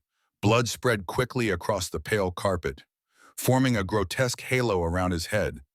I stared at him, stunned, unable to process what had just happened. The man I had spent 20 years of my life with had taken his own life in front of me. My husband, Sophie's father. The officers rushed to him, checked his pulse, but it was obvious. He was gone. Others came to me, helped me to my feet. "Are you hurt?" they asked, but I couldn't answer. My eyes stayed locked on Richard's lifeless body, and one thought echoed in my mind. Sophie, where was my Sophie? Captain Mitchell entered the room, quickly assessing the scene before walking over to me. "Olivia, are you injured?" I shook my head. "No, but Sophie, he sent her away. We need to find her now." Mitchell nodded. "We heard the entire conversation. The operation's already underway. The Coast Guard and helicopters are searching for the yacht. We'll find her. I promise." "You don't understand," I said, my voice shaking. "He told them to initiate Plan C. I don't know what that means, but it sounded dangerous. They could be taking her anywhere. Then we need to move fast. And we are... But we need more details. What do you know about the yacht, its name, description?" I tried to focus, forcing myself to recall everything I knew about Richard's boat. "It's called Ocean Star. White, about 80 feet long.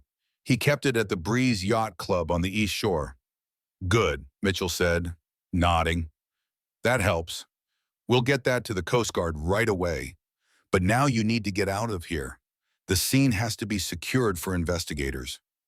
I nodded slowly, my body moving on autopilot as I let them guide me out of the house, leaving behind the wreckage of the man I once knew. But my thoughts were far away, somewhere offshore, where my daughter was drifting into the unknown. Mitchell walked me outside where police cars, an ambulance, and even a news van had already gathered. Reporters pushed forward, trying to get closer, but a police barrier kept them back. I got into Mitchell's car, and we pulled away from the house. I felt hollow, terrified. Richard was dead. Sophie was missing. My entire life was collapsing around me, and I had no idea how to piece it back together. "What happens now?" I asked, staring out the window at the trees rushing by. "We're heading to the station. You'll need to give an official statement. Then we wait for news from the Coast Guard. They'll find the yacht. Olivia, they'll find your daughter." I nodded, unable to speak. I wanted to believe him. I needed to believe that I'd see Sophie soon, but fear gripped my heart like ice. What if Plan C had already been set in motion? What if they had taken her somewhere we'd never find at the station? I answered the investigators' questions on autopilot, signed documents, sipped the coffee they handed me. Everything was a blur. I couldn't think of anything but Sophie. Where was she? What was happening to her? Did she know her father was dead a few hours later? Mitchell walked into the interview room. One look at his face told me he had news. Did they find her? I asked, jumping up. They found the yacht, he said. The Coast Guard located it 12 miles offshore, but there was no one on board. What do you mean? No one. Sophie was supposed to be there, and those men, Greg. The boat was empty. No signs of your daughter or anyone else. Just a note. What kind of note?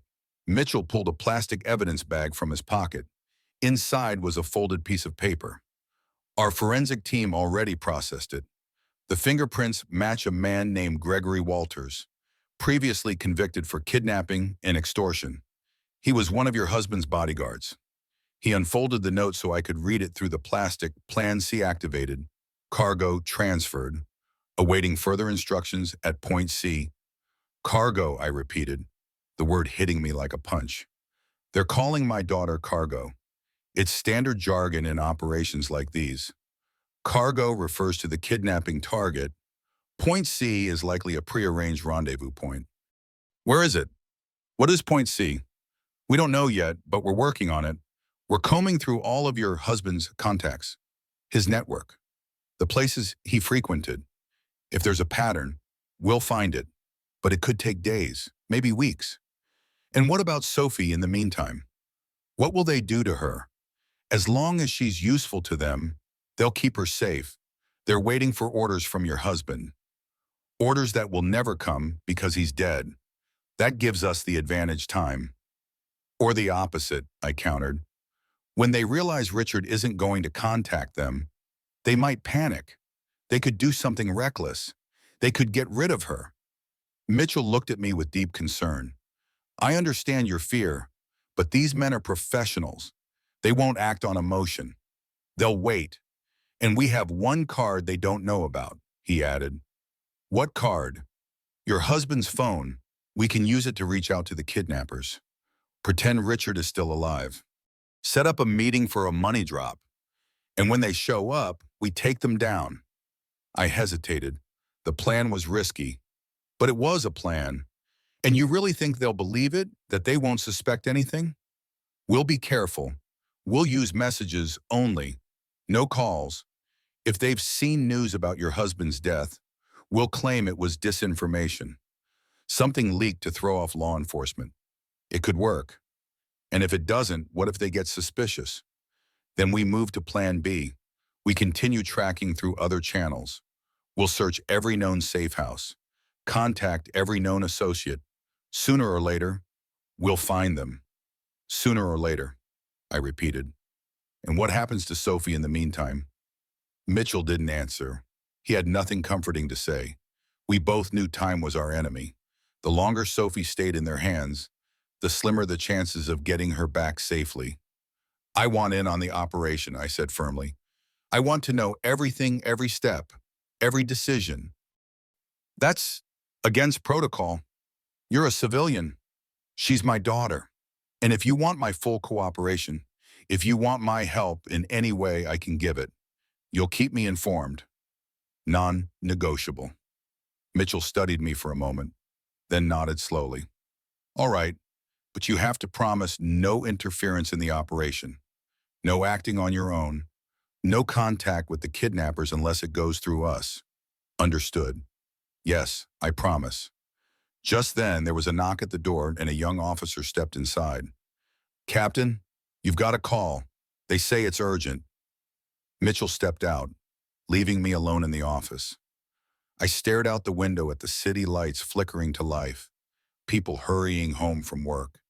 An ordinary evening for everyone but me. For me, this day had become a nightmare with no clear escape. He returned a few minutes later, and the look on his face told me everything. What is it? I asked, my heart beginning to pound. We got a tip from one of our informants.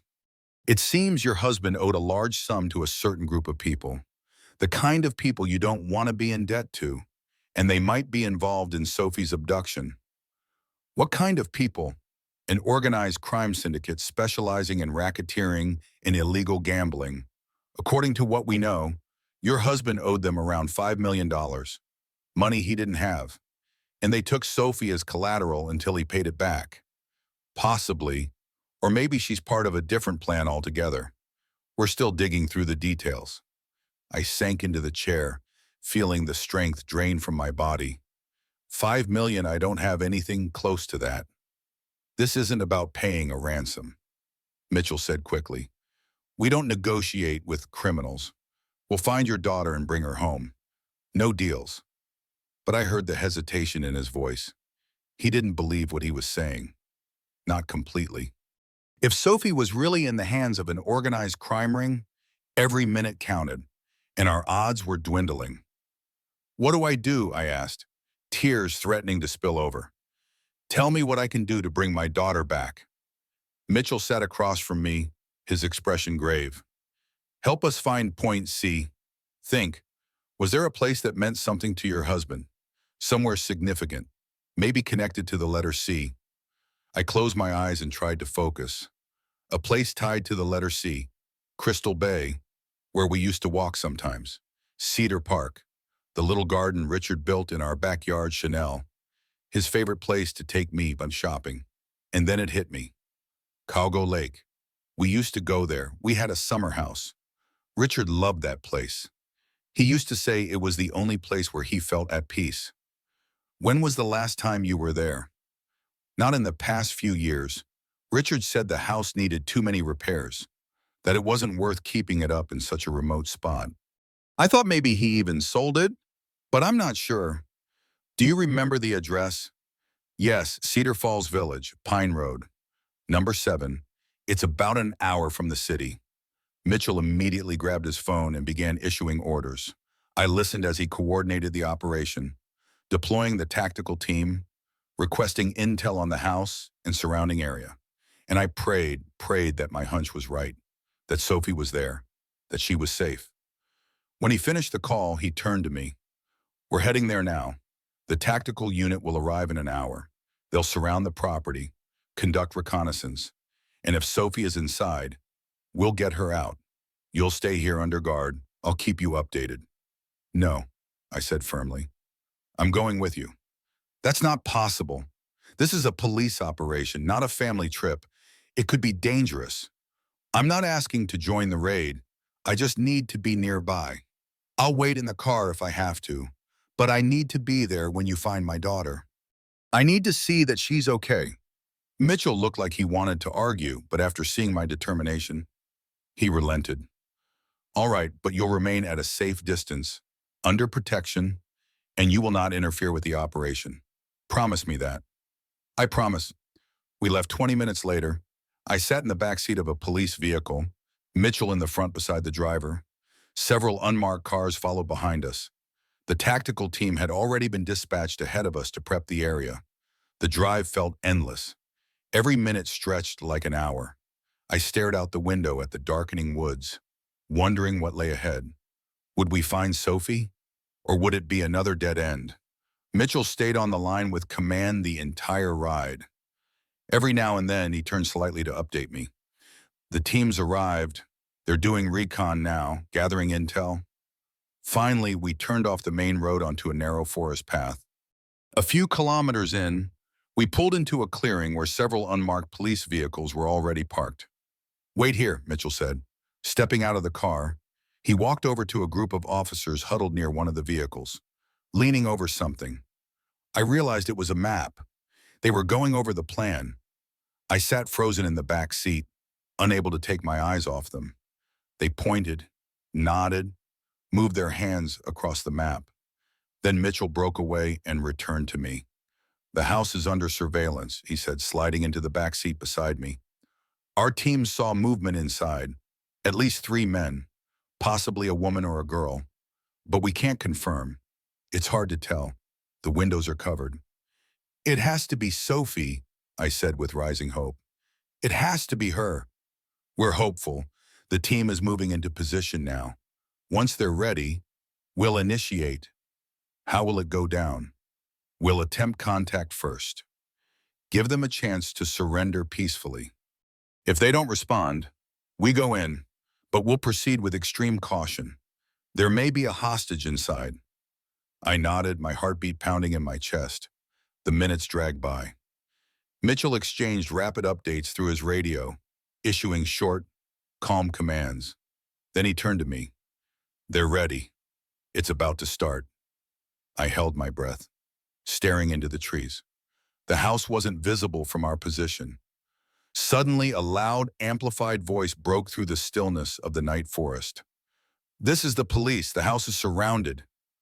Come out with your hands up. This is your only chance. Silence. No reply. No movement. I repeat, the house is surrounded. Come out with your hands up, or we will enter by force. Still nothing. Mitchell responded into his radio, listened, then turned to me. They're not responding. We're going in. I nodded, unable to speak. The next moment, the silence of the night shattered. Gunfire. One shot, then another, then a rapid burst. Shouts, footsteps, more shots. What's happening? I asked, horrified. They're resisting, Mitchell said grimly. They opened fire on our team. And Sophie, what about Sophie? I don't know. We're waiting for updates. The firefight lasted several more minutes before finally falling silent. Mitchell listened intently to his radio, his face tight with focus. The house is secure, he said at last. 2 of them are down. One's been captured. They're searching for any hostages. I held my breath. Each second stretched endlessly. Then Mitchell's radio crackled to life. We found a girl inside, a voice reported. Unconscious but alive. Seems to be under heavy sedation. Requesting medical assistance. Is it her? I asked, tears welling in my eyes. Is it Sophie? We'll confirm now, Mitchell said into the radio. Description, female, around 18 or 19 years old. Blonde hair, medium height, wearing jeans and a light blue blouse. No visible injuries. That's her, I cried. That's Sophie. Is she okay? Looks like it. Mitchell nodded. Ambulance is en route. They'll take her to the hospital to be checked out. I need to see her right now. Of course. Come with me. We got out of the car and hurried toward the house. On the way, we passed officers escorting a man in handcuffs, one of the kidnappers who had survived the raid. I gave him a sharp, hate-filled glance as I walked past. The house was small, single-story, with a porch facing the lake. I remembered coming here on weekends with Richard, watching Sophie run along the shore collecting shells when she was little. It had been a place full of happy memories. Now it was marked by tragedy. Inside, the place was a wreck. Furniture overturned, shattered glass on the floor, bullet holes in the walls. In the living room, Sophie lay on a couch while a medic from the team checked her pulse and pupils. Sophie? I rushed to her, dropping to my knees beside the couch. Her face was pale, but her breathing was steady. The medic stepped back to give me space. She's okay, when he said, just sedated. She'll wake up soon. I stroked her hair, her cheeks, whispering her a name. Tears streamed down my face, but they were tears of relief. My daughter was alive. She was safe. Mitchell stood nearby, watching quietly, a look of deep satisfaction on his face. Ambulance will be here in 10 minutes. We'll take you both to the hospital. Thank you, I said without looking away from Sophie's face. Thank you for everything. Just doing my job, he replied. But it's not over yet. We've still got to question the man we captured. Find out everything who planned this. Who gave the orders. I know who was behind it, I said softly. My husband, the man I trusted for 20 years. Mitchell said nothing. He knew there were no words that could ease this kind of pain, the betrayal of someone you once trusted with your whole life. It's a wound that doesn't heal quickly, if it ever does. A few minutes later, the ambulance arrived. The medics gently lifted Sophie onto a stretcher and loaded her into the vehicle. I climbed in beside her, holding her hand. On the way to the hospital, she began to stir. Her eyelids fluttered, and slowly she opened her eyes. Mom. Her voice was weak, but to me, it was the most beautiful sound in the world. I'm here, sweetheart. You're safe now. Everything's okay. What happened? Where's Dad? I froze, unsure how to respond. How could I tell her father was dead? that he had tried to use her as a pawn in his scheme. Later, I said gently, we'll talk about everything later. Right now, you need to rest. She nodded faintly and drifted back to sleep, still under the lingering effects of the sedative. At the hospital, Sophie was examined thoroughly. Blood tests, full checkup, every precaution. The doctors reassured me she was fine, that the sedative had been strong, but not harmful, and that she'd be fully awake in a few hours. I sat beside her bed, holding her hand, watching her sleep.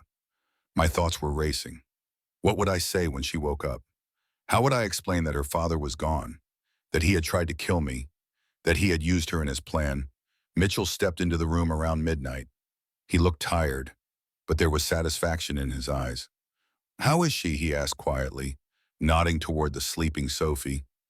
The doctors say she's okay. She'll be discharged tomorrow. That's good news. I've got some news, too. We questioned the man we captured. He talked. What did he say? Your husband really did owe a large debt to an organized crime group. They were threatening him, pushing hard for repayment. At first, he planned to pay them off using the money from your life insurance. When that plan failed, he moved to Plan B, using Sophie as leverage to get you to sign over all your assets. But the creditors grew impatient. They wanted their money immediately, so they took matters into their own hands. What do you mean? The men who held Sophie, they weren't working for your husband. They were working for the creditors. They abducted her not on Richard's orders, but to pressure him directly. Their plan was to force him to pay up by threatening her. I was stunned. So Richard didn't order them to take Sophie? No. According to what we've learned, he was double-crossed by his own people. That man, Greg, the one he trusted to guard Sophie, he was actually working for the creditors. His job was to spy on Richard and report his plans. When the opportunity came, he kidnapped Sophie, not to execute Richard's plan, but to use her against him. Then Richard didn't know where she was. He thought she was on the yacht. But in reality, she was brought here to this house almost immediately. The yacht was just a diversion. I sat back, trying to absorb it all. In the end, Richard had become a victim of his own schemes. The criminals he got involved with had betrayed him, turned his own daughter into a weapon against him. The irony was cruel. What's going to happen to the kidnappers, to this criminal group? We're working on it. We've got testimony. We've got evidence. We'll get to them. It's only a matter of time. In the meantime, you and Sophie will be under protection. Just in case, I nodded, deeply grateful. Thank you for everything. Mitchell gave a faint smile. Just doing my job. Get some rest. You both need it after everything you've been through. He left, leaving me alone with my daughter. I watched her sleeping face, so peaceful, and thought about what lay ahead: the death of her father, the betrayal, the crumbling of everything she once believed in. It wouldn't be easy for either of us. Sophie woke up in the morning. She looked confused, glancing around the hospital room with wide eyes. Mom, what's going on? Why am I in a hospital? I squeezed her hand, bracing myself. Sweetheart, a lot has happened. You were kidnapped, but you're safe now. Everything's okay. Kidnapped by who? Why, where's Dad? Does he know what happened to me? I took a deep breath. The moment I'd been dreading had come. Sophie, honey, your father, he's gone. He passed away. She stared at me wide-eyed, not comprehending. What? No, that's not true. I saw him yesterday. He said we were going home. He gave me something for a headache, and then I fell asleep. When I woke up, I was at the lake house at Calgo. I know, honey. Your dad was in a very bad place. He owed a lot of money to dangerous people, and he made a lot of terrible choices. What do you mean, what kind of choices? I didn't know how much to tell her now. Was she ready for the whole truth that her father had tried to kill me, that he used her, tricked her into signing over control of her assets? He was desperate. Sophie, he didn't see a way out. And when the police came to arrest him, he took his own life. Sophie shook her head as tears streamed down her cheeks. No, no, I don't believe you. Dad wouldn't do that. He wouldn't leave me. Leave us. I pulled her into a hug, feeling her body tremble in my arms. I'm so sorry, sweetheart. I'm so sorry. She cried for a long time, unable to process, unable to accept. I held her like I had when she was little, stroking her hair, whispering empty words of comfort, words that felt powerless against the weight of this loss. Finally, Bo, she pulled back and wiped her tears. What now? What are we going to do? We're going to live, I said softly. One day at a time, we'll get through this together. I promise. She nodded, unable to speak. I could see 1,000 questions in her eyes, 1,000 things she wanted to say. But now wasn't the time for details. It was a time for silence, for grieving, for beginning to understand the loss. Sophie was discharged that afternoon. We couldn't return to our home. The investigation was still ongoing, and the memories were too painful. Nancy offered to take us in, and we gratefully accepted. The first few days were the hardest. Sophie cried often or sat in silence, staring blankly. She barely ate, hardly slept. I stayed close, offering what support I could, but I knew some things she had to go through on her own. On the third day, she started asking questions. Why did Dad owe money? Who did he owe it to? Why didn't he ask for help? What happened at the restaurant that night? Why was Aunt Rebecca poisoned? I answered honestly, but without too much detail. I told her her father's business had fallen on hard times, that he got involved with people he shouldn't have. I told her that Aunt Rebecca accidentally drank something that wasn't meant for her, but I didn't say that it was meant for me, that her father had planned to kill me. She wasn't ready for that truth. Maybe she never would be. On the fifth day, Mitchell called. He informed me that Richard's funeral was scheduled for the next day. The arrangements were being handled by his relatives, including Thomas. Rebecca was still in the hospital but recovering well. She had given an official statement against her brother, confirming she knew about his plans for me. Will you be attending the funeral? Mitchell asked. I don't know, I answered honestly. I'm not sure I can, and I'm not sure it would be right after everything that happened. I understand. What about Sophie? She wants to go. She says she needs to say goodbye to him. No matter who he was still her father. And she loved him. We'll have security there, just in case. Thank you. The next morning, Sophie and I stood in front of the mirror in Nancy's hallway. Both of us dressed in black, pale faces, eyes still swollen from crying. I looked at my daughter and saw how much she'd grown in just a few days. The carefree girl was gone. In her place stood a young woman who now knew what betrayal and loss really meant. Are you sure you want to do this? I asked. She nodded. Yes, I have to. He was still my dad, and I loved him. I know, sweetheart. I loved him once, too. We drove to the cemetery where the ceremony was being held. Mitchell's car met us at the gate, and a plainclothes officer escorted us to the burial site.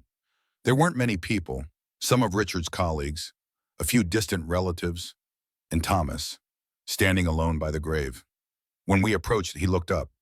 His face was drawn, his eyes hollow. He gave us a small nod but said nothing.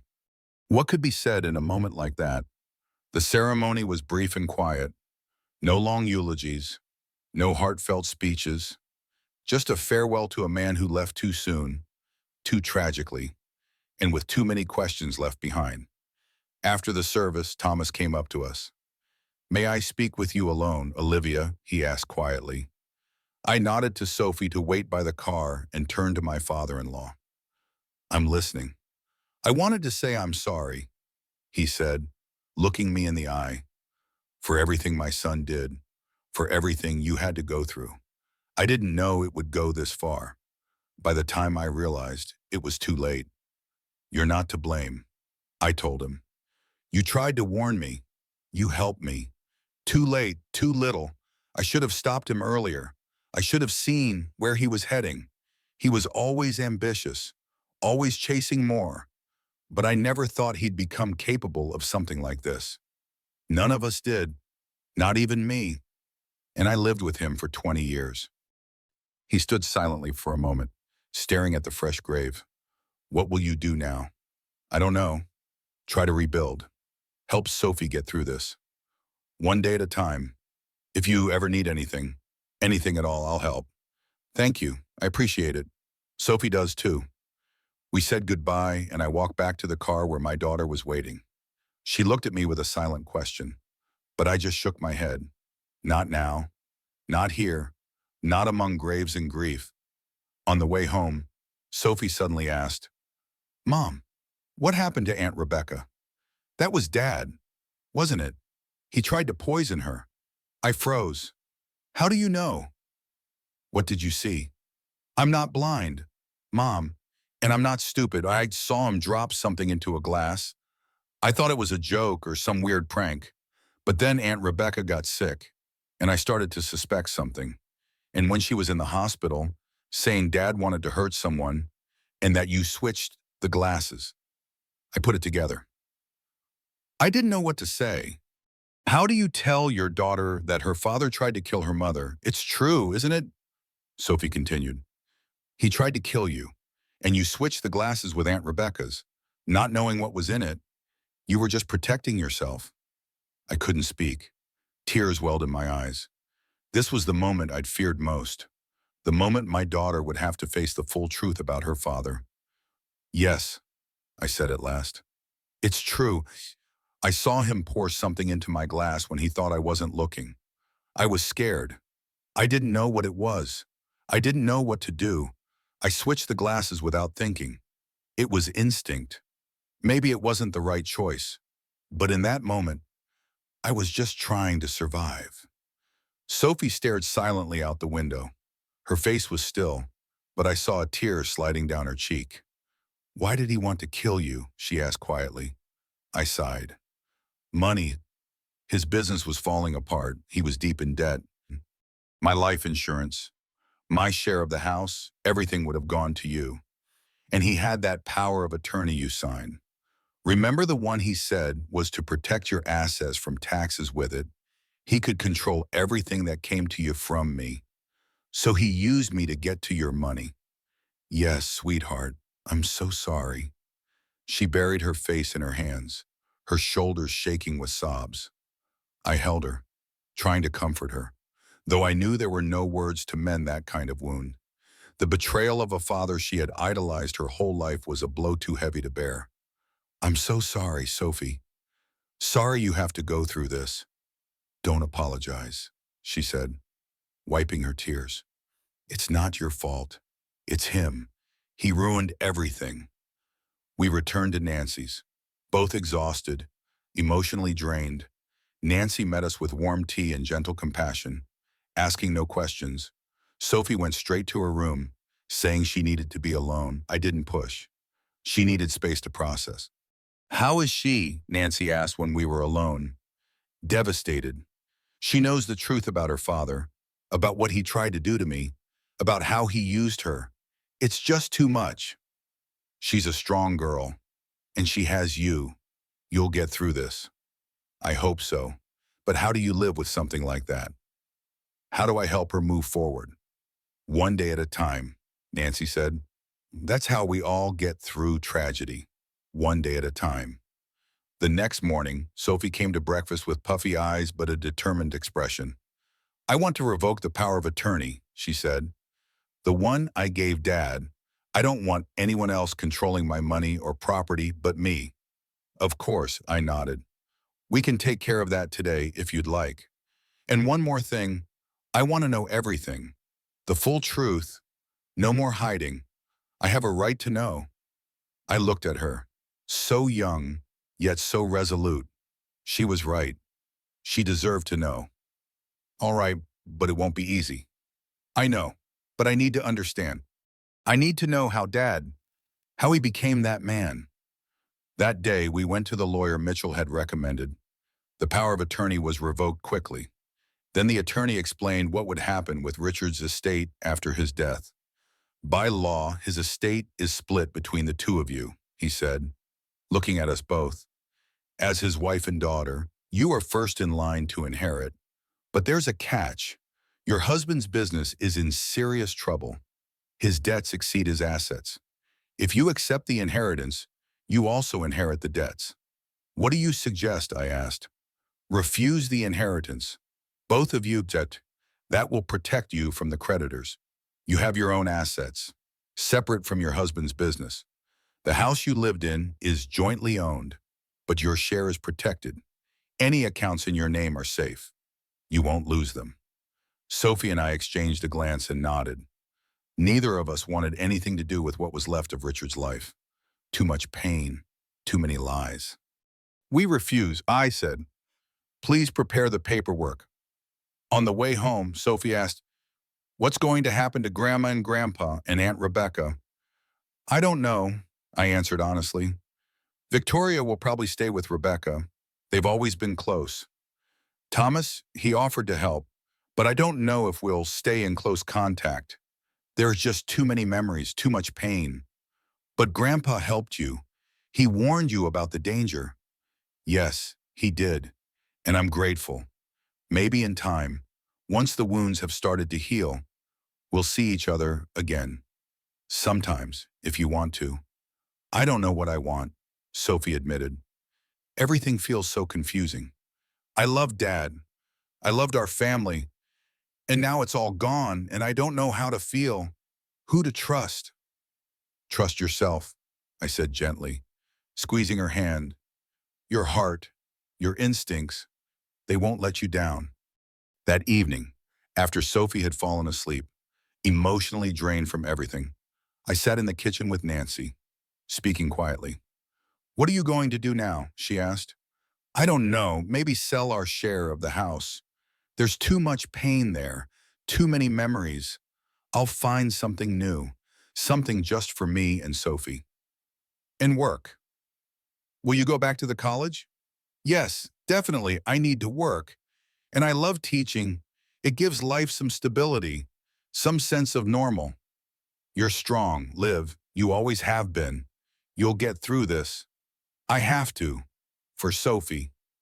6 months later, Sophie and I moved into a new apartment. It was small but bright and cozy.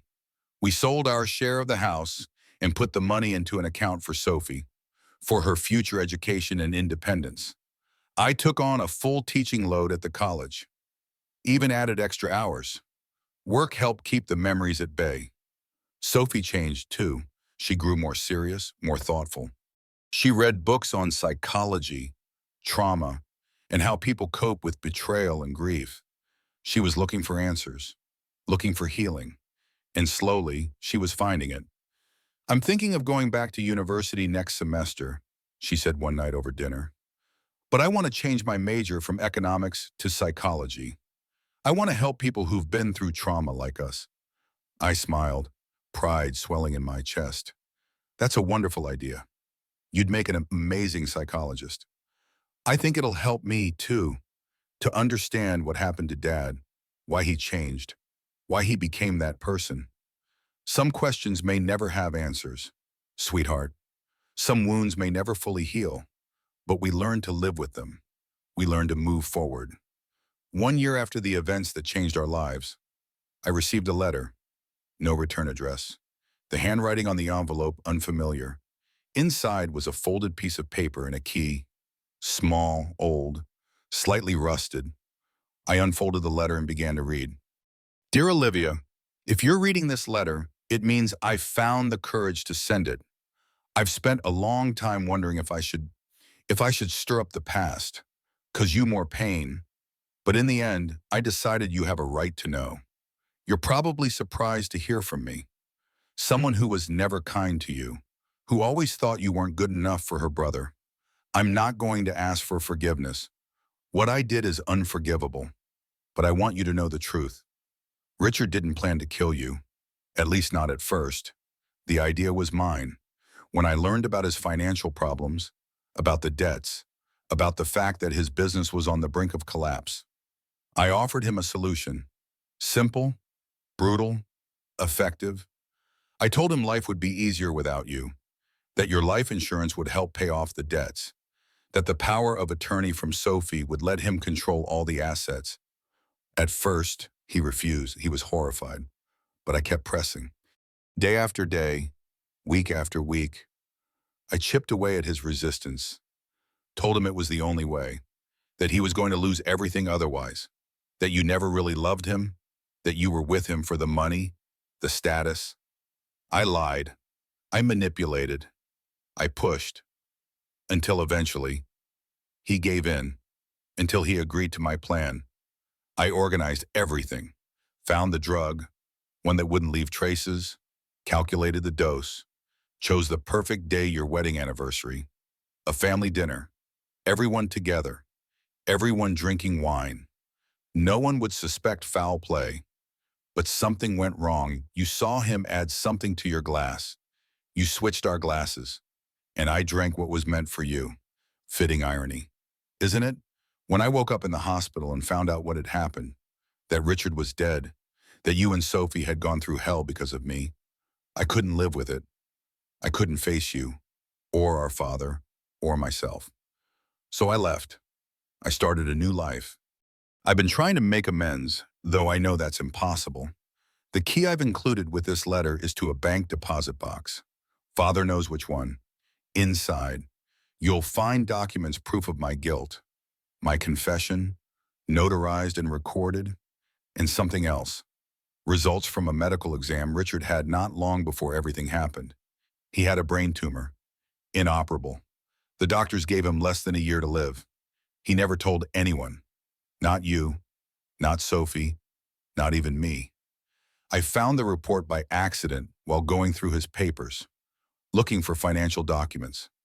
I don't know if that changes anything, if it explains his actions, if it softens my guilt. Probably not. But you deserve the truth, no matter how bitter. I'm not asking you to contact me. I'm not asking for a reply. I just wanted you to know what really happened, and that I deeply regret the role I played in all of it. Sincerely, Rebecca. I read the letter several times, unable to believe it. A brain tumor. Richard had been dying and never told anyone. He chose to become a deceitful manipulator rather than show weakness. It explained everything: his sudden distance, his irritability, his willingness to do anything for money. He knew he was running out of time and wanted to provide for his daughter, to leave her something. But when his business started falling apart and the debts piled up, he saw only one way out, the one Rebecca had offered. I didn't know whether to cry or laugh. This new information didn't excuse Richard. It didn't make what he did any less terrible. But it gave me context, a sense of understanding, maybe even the faintest trace of forgiveness. I held the key, turning it over in my hands, wondering whether to go to the bank. Should I open the box? Look at the evidence, read Rebecca's confession. Did I need that? Did Sophie? Just then, I heard the front door open. "Mom, you home?" Sophie walked into the kitchen, smiling, happy. She had changed over the past year, stronger, more confident. She had found her path, her purpose. She'd started a new relationship with someone who valued her, respected her, understood her. "What's that?" she asked, noticing the letter in my hands. I hesitated for a moment, then folded it and slipped it into my pocket. "Nothing important, just some old bills." She nodded, not pressing further, trusting me. And I realized I didn't want to shatter this new life we had worked so hard to rebuild. I didn't want to bring back pain we had both fought so hard to let go of. Maybe one day, when the wounds had fully healed, when the past no longer stung so sharply, I would show her the letter, tell her about the safety deposit box, the proof, the man she once called father, and his final, deepest secret. But not now. Now was a time to live in the present, a time to look ahead, a time, finally, to begin to heal. "How was your day?" I asked, tucking the key and letter away. Sophie smiled and began to tell me about her classes, a new project, her weekend plans with Brian. And as I listened, I realized we had made it. We had survived. The worst was behind us. I placed the key in a jewelry box not forgotten, just set aside, a reminder that truth doesn't always set you free, that sometimes it's kinder to keep a secret than to reveal it. That forgiveness begins with acceptance. And so we lived, day by day, step by step, learning how to be happy again, learning to trust, to love, to believe, learning to begin again. And maybe that was the greatest lesson of all, that even after the deepest betrayal, after the most painful loss, life goes on, and we have the power to shape it, to fill it not with bitterness, but with hope, not with fear of new wounds, but with the courage to open ourselves to love again. Because in the end, love true, pure, honest love will always be stronger than betrayal, stronger than pain, stronger than death. And with that thought, I finally let go of the past, let go of the anger, let go of the hurt, let go of the man I once loved more than life itself, the man who betrayed everything I believed in. I let him go and forgave him, not for him, but for me, for my daughter, for our future. And for the first time in what felt like forever, I felt truly free.